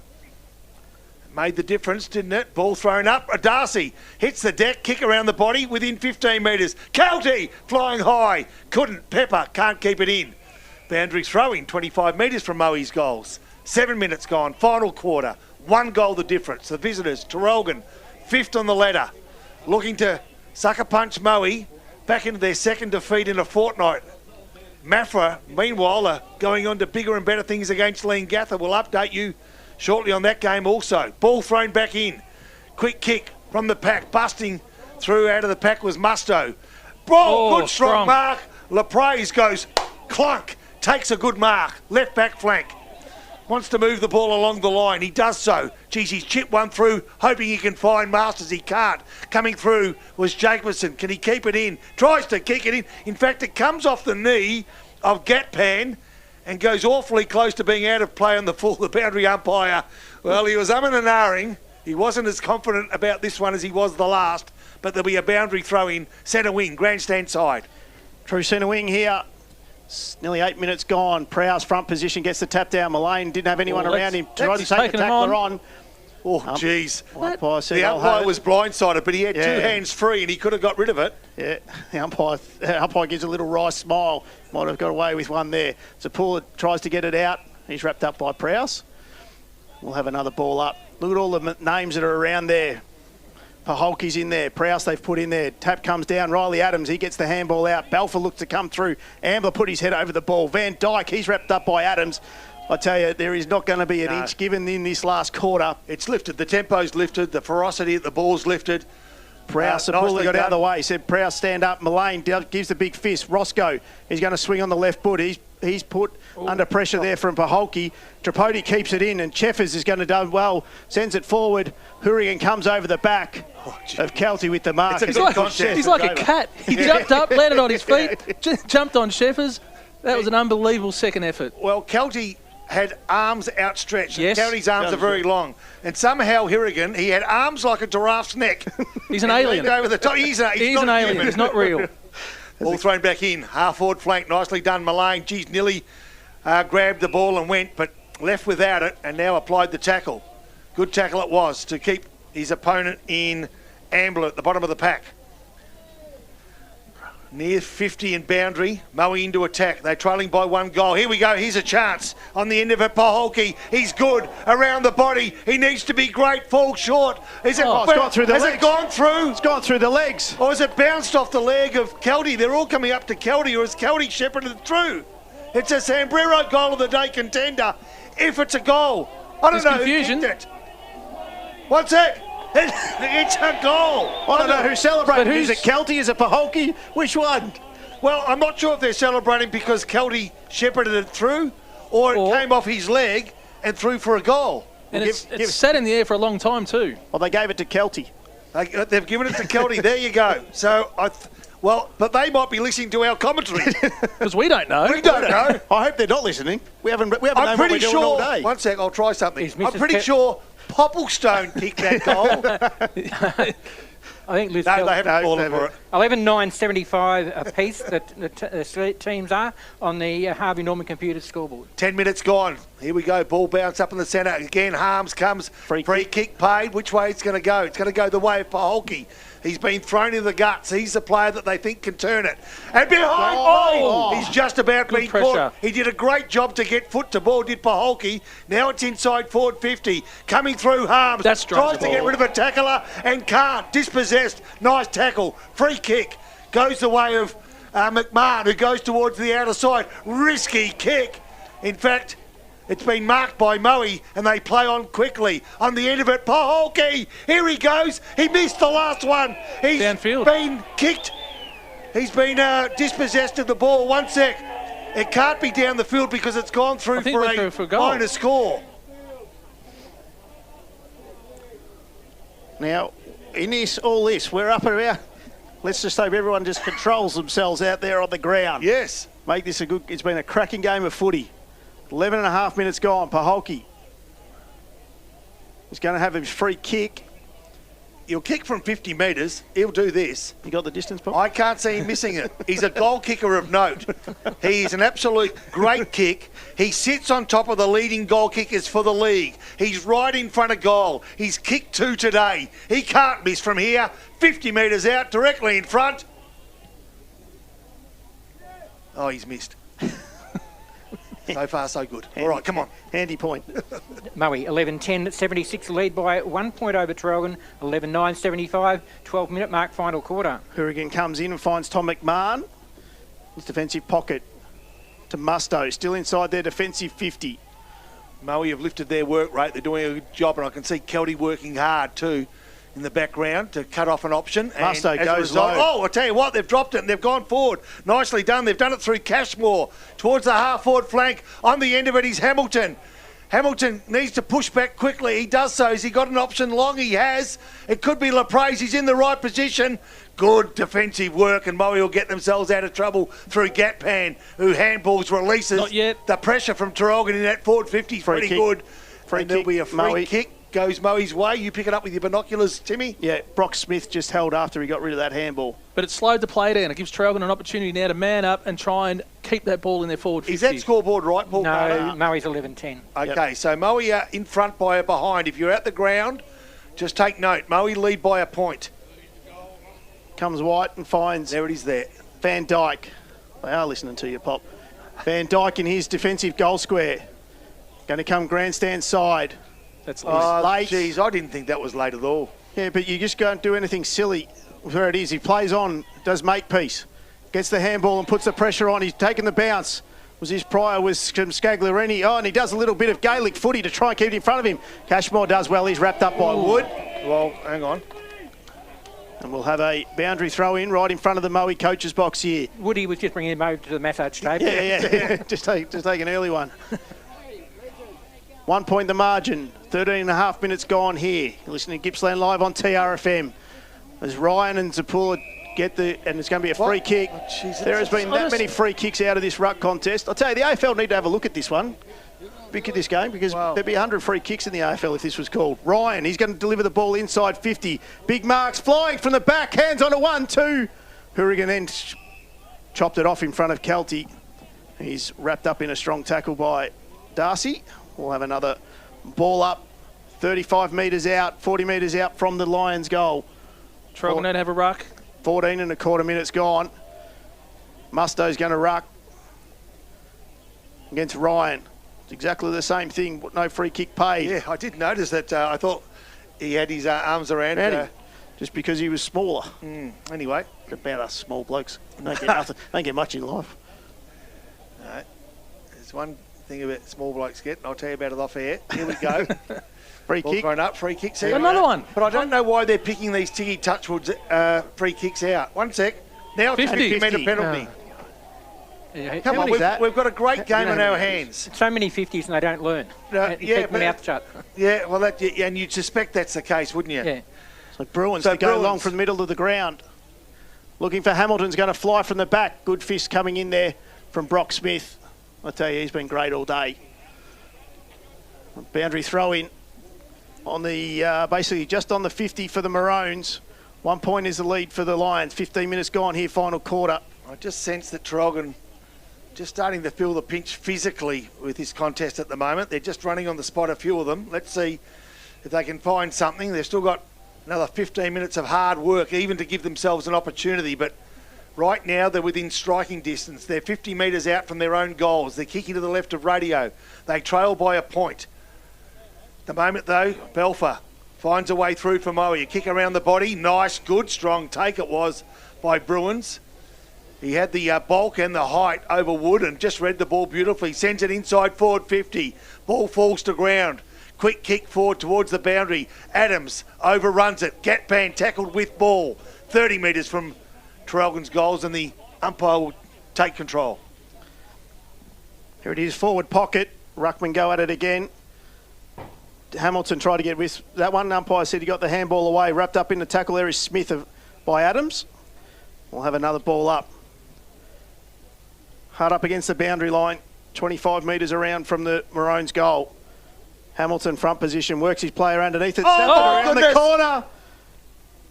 Goes across the face of goal. Hits the behind post on the bounce. And we'll have a boundary throw in. Wow, that would have been a Zambrero goal of the day. I would have ran down during the game and given him a certificate. Put it in your sock. Yeah, absolutely. 1 point the margin. Nearly 17 minutes gone here. Final quarter. Ball comes back in. Lopez does well. Works his player out of it. Snaps it. Misses. 1 point. We're all tied up. Once again, this is the fifth time the scores have been level throughout the match. They're an 11-10-76 apiece on the Harvey Norman computer scoreboard. All right, James Harms to bring the ball back in for Moe. He's done a power of work today, as we've become accustomed to. Finds Scagliarini, right half-back flank, just directs traffic down the way by way of hand, and then goes short to Maslin. Maslin's got room to play on. He does just that. Runs 15, kicks long. Kelty gets rid of Hirrigan, plays on quickly. Oh, the kick wasn't great, but it was good enough to find Paholke, who's short. 45 on a 45 in front of the can bar. The boys in the can bar will be riding this one home. And rightly so. We're right behind the shoulder of Paholke. He's managed to kick a couple today. He's taking his time. He's usually a great finisher. I'm not going to go too hard this time. But Paholke from 45, that little studded run up. Off the boot, it's an absolute beauty. Straight through the middle. Nice goal to Miles Paholke. That's a fantastic goal when you're in this sort of situation where scores are level. He took that, wasn't a great delivery in, but he got his hands on it and then he just went back, took his time and put it through the middle. Next time, Pop, don't back him, and then he gets the ball. And Paholke's goal takes Moe to a 6-point lead at the 18-minute mark of the final term on the Harvey Norman computer scoreboard. They're 12-10-82, leading Traralgon 11-10-76. You are right, Pop. That ball just came out way too easy after the point there from Harm. So the Maroons need to lift. They've got about 10 minutes to try and get this goal back here as Prowse and Bruins go at it again. Bruins just takes it straight out of the ruck, but he's tackled. Mullane didn't have it. Umpire said play on. Harms does well, gets the handball to Woodall. His quick kick goes not too far, but Mullane's got the handball out, finds Gatpan out on the far wing here at Ted Summerton. He's going to send the ball forward. Darcy's got to turn around in front of Membry, and he does. Free kick's going to go to Membry, though. Yeah, Darcy wasn't watching the ball as it was coming in, as Membry went for the ball, and that's what that one's for. You can hear from our Fex Mike, the Moe crowd weren't happy. Membry sends it down the line. Hamilton takes the mark. Strong mark. 6 points the margin here. Ethel lead Mafra by 5 points. And another thriller. Comes back in board, does Hamilton to McMahon. He goes short, finds North. Methodical build-up here from the Maroons. 19.5 minutes gone, final quarter. Listening to TRFM on Gippsland Live. Goes forward, looking to come inside 50. It was Ambler at the bottom of the pack. Finds Jacobson all alone inside 50. Ambler did well. True front and centre at the contest. Finisher. He's a nice finisher on the run. I'm not sure what he's like from a standing start, but on both sides of his body, he's a sweet little mover. Can't miss, can he, Pop? Look, he can certainly miss this one. On a slight angle, Jacobson's going to be kicking from about 40 to 45 out. Comes in, slow approach. Start a step, sends it on its way, puts it through, pushes it across the face, not going to make the distance. And an uncontested mark in the end by Van Dyke, which is poor from the Maroons. He takes a relieving kick, goes out wide, and finds Harms. Harms is just directing traffic. He's got Gapan in the middle if he wants him. He doesn't. He throws it on the left and says, let's stay out this side. Prowse comes through 1, 2, wasn't able to take the grab. Ball's wrapped up right on the 50 here for the Maroons. 20.5 minutes gone, final quarter. Rob Popplestone on TRFM. All right, pressure's on. Mistakes can be very costly. Match costly at this stage as they go forward through Marsh. Dances around 1, kicks it to the top of the square. Hamilton provides a good contest. Play on was the call, but at ground level, Moe have got the numbers. They've got the space to run now. Tom Long kicks to the advantage of Paholke. Paholke just steps, props all the kicks poor, makes Wood stop, prop, but he takes the mark. Importantly, got an option to his left. That kick's poor too, but falls in the arms of Darcy. So Lux of Fortune is Riley Darcy. Will kick from 50 directly in front. It'll take a decent sort of kick though. He'll be kicking from 53 metres. Points handy. Points handy, you're right too. But a goal will just about put this one to bed. For Traralgon to get better than 2 goals in a handful of minutes would be hard work if he can find the majors. So Darcy taking plenty of times. He's been in this situation, I'm sure, many times over his career and responded beautifully. Not much momentum in the build-up and gets a fair bit of height as a result. It's going to fall well short. And Harrigan punches the ball through for a 1 behind. But importantly, they get possession. And it's a 7-point lead to Moe. We've played 22 minutes of the final quarter. They are 12-11-83 to 11-10-76 on the Harvey Norman Computers scoreboard. So Harrigan now goes long looking for Hamilton, who provided... he's taken out of it, I thought.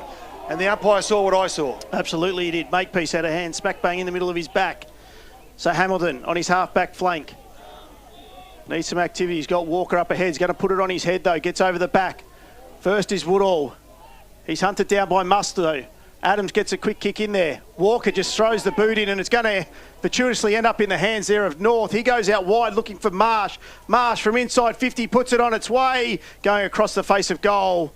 Through for a minor score. Back to a 1-goal lead in Moe's favour. 12-11-83 to Traralgon 11-11-77. 23 minutes played of the final quarter on the Harvey Norman Computers scoreboard.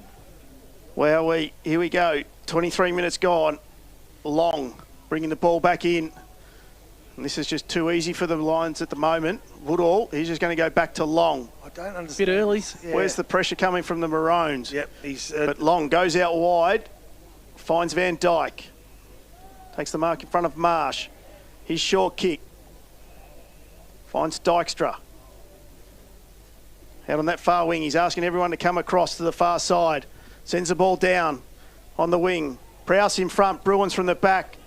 Arms roved, got the handball across, finds there in Mullane, sends the ball forward. It's a 2-on-1 contest. Running back with the flight is Paholke. Paholke throws it on the boot, centering ball. Pepper's in front.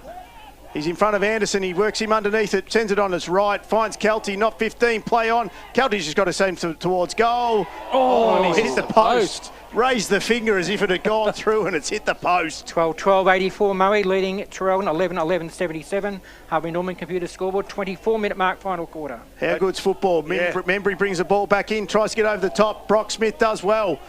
puts the pressure on. Mullane looking for Harms. Harms busts through, gets the handball across. Dykstra goes low. Strong mark. Paholke gives a big smile. And at the 24-minute mark, we'll go back from 30 metres out directly in front and potentially put this one to bed. Pop. Yeah, look, it's definitely the match-winning conversion here, isn't it, for Moe, if they can get this one. 13-point margin, and we're into time on, basically, by the time he gets this one through. 24 and 3/4 minutes gone, final quarter. They lead by 7. It could be 13. Directly in front, 30 metres out. I think Paholke puts this one to bed. He's directly in front. Nicely done. Nice run up. Pretty steady. And the goal umpire does move to his right, and it hits that right upright. Is the big fella upstairs telling us something? We'll find out in the next 5 minutes as Traralgon bring the ball back in. Lapre's provided the option. Out the back it goes. Harrigan takes ball. He's been taken by Celtic. I think the Canberra thought that was holding the ball. Yeah. They're trying to find out how long's left. And the Moe coaches are yelling at the timekeepers. So Bruins now gets the ball down. Can he find a teammate? But he'll find the boundary. Give himself another chance. It's going to take something special. Looks like 3 minutes was the call there from the coach. All right, 3 minutes to go. Bruins will take front position against Prowse. Prowse does well with that extra reach. Coming through looking for it was Cashmore. He couldn't get anything out of it. Umpire will come in. We'll have another ball up. Just got to roll the dice here to the Maroons. 8 points is the margin in favour of the Lions. It's been a cracking game of Gippsland League footy. Traralgon have got one spur in the back, but he's standing by the side when he should be standing in front of the four. Should stand in the hole. Yeah. Bruins got the kick, but Prowse is going to be first to it. Adams got it, and he didn't have it. Didn't have the ball. It's going to be a free kick go towards Prowse. They can just milk the clock here a little bit, but you would think they'd be keen to get the ball in. Gatpan and Woodall working around the back of Prowse. Crowd are telling him, just get the ball deep inside the 50. He does. Coming across the front, taking the marks, Paholke. And Miles Paholke, who had a quietish first half, he's kicked 3 today. And he's going to come back here. 26 and a half minutes gone. 8 points the margin. Deep in the pocket, Canberra side. From 30 metres out, Paholke comes in. Puts the ball on its way with his little stutter. And he's narrow and missed again. They've kept the Maroons in it just. 12-14, 86 Moe. Their last 4 shots have been behinds. They have a 9-point lead over Traralgon, 11-11-77 on the Harvey Norman computer scoreboard. I can tell you Liam Gather and Mafra has finished, and there's 1 kick between the two sides. Update you shortly. Right here, there is 8 points between the two sides, but Moe are into attack. Harms sends the ball back inside 50 from the kick in. And Darcy just body work. Yeah. Too big, too strong. Just the last 5 minutes, I just got this feeling Traralgon have just, they've just stopped. Well, they're just that experience and the size, I think, Pop. They've done well, get back in front. Moe have kicked 2 goals, 6 in this last quarter. Darcy plays on, sends the ball high in the air. That's not going to register a score. It is going to be another minor score. They kicked 2-7. And the score is 12-15, 87 to 11-11, 77. Moe have a 10-point lead. So the Maroons going to have to bring this ball in quickly. They've just got to go long. They've got to get it past outside their 50. Membry kicks, tries to pinpoint it, does find Ambler. He's got runners, he's got McMahon. Gets around 1. They got a few out if he's good enough, and he is. Get the hands. Finds the mark to Musto.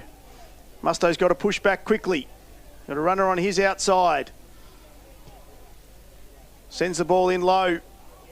Smith, front position. Van Dyke just going to be wrapped up by North. We'll have a ball up. It's inside the Maroons 50. 28 and a half minutes gone here. 10 points the margin. The Lions are in front. Rob Popplestone on TRFM. So 45 metres from Traralgon's goals. Nicely done. Prowse takes the ball out of the ruck contest. Handballs towards the boundary. Doesn't find it. It falls in the arms of a teammate and kicks long. That's Scagliorini around the body. Out the back of the pack, nicely done by McMahon. He goes inboard. You sense this is their last chance. They need to find something right here, right now. At ground level, they've done the nice thing. Tripodi dances around one. He's caught with the ball. Play on's the call. Lucky for Traralgon. Nicely done by Brown. Left footer. He's left footer, kicks for goal. It's going to go to within metres and through for a behind. 9. And there it is. Siren. A terrific contest to finish off 2 hours of entertaining football, and that's the first of plenty of great games around the state. Absolutely. What a cracking game of Alinta Energy Gippsland League footy. 12-15-87 the Lions, 11-12-78. The back half of this season is set up for an absolute cracking end. You're listening to Gippsland Live on TRFM. It's all thanks to Harvey Norman Electrical Gippsland.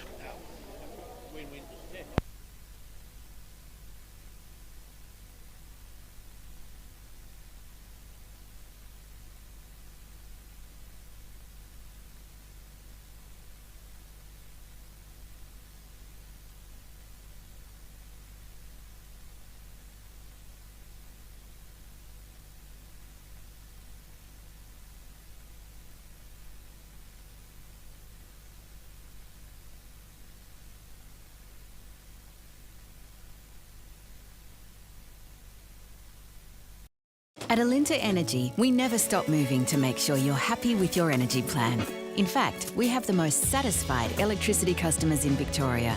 So all you have to worry about is breakfast. Alinta Energy, that's true power. In 2026, Virtue Homes continues the long-standing sponsorship of the Gippsland Football Netball League. For every new Virtue home built by a player or official affiliated with the Gippsland League team, Virtue Homes will donate $5,000 to that club.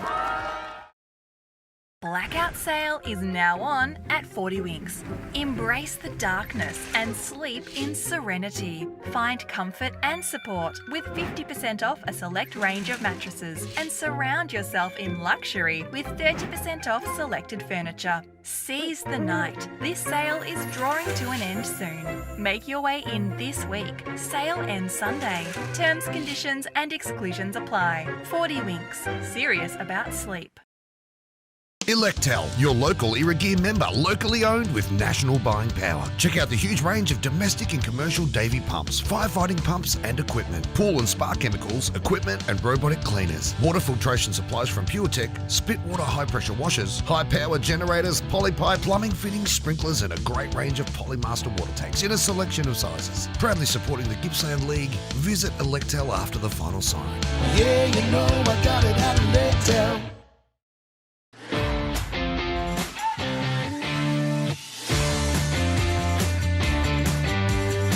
92% say that they feel safe at Cedar College. And what does that mean? I feel safe. It means I feel like I fit in. I feel like I'm part of something.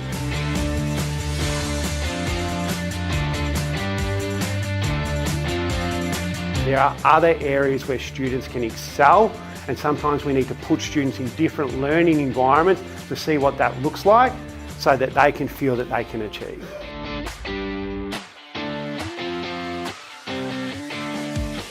So everything that we do is based on industry experience, and we do that by creating the reality that real life learning is about getting out and doing, and we do that by having our connections to industry.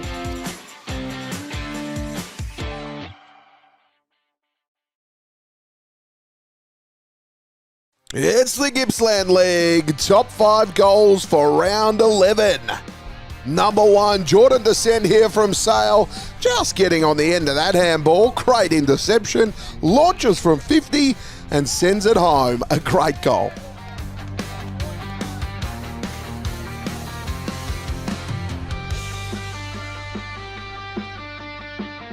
Number 2, Lachlan Ainsworth getting on the end of one here.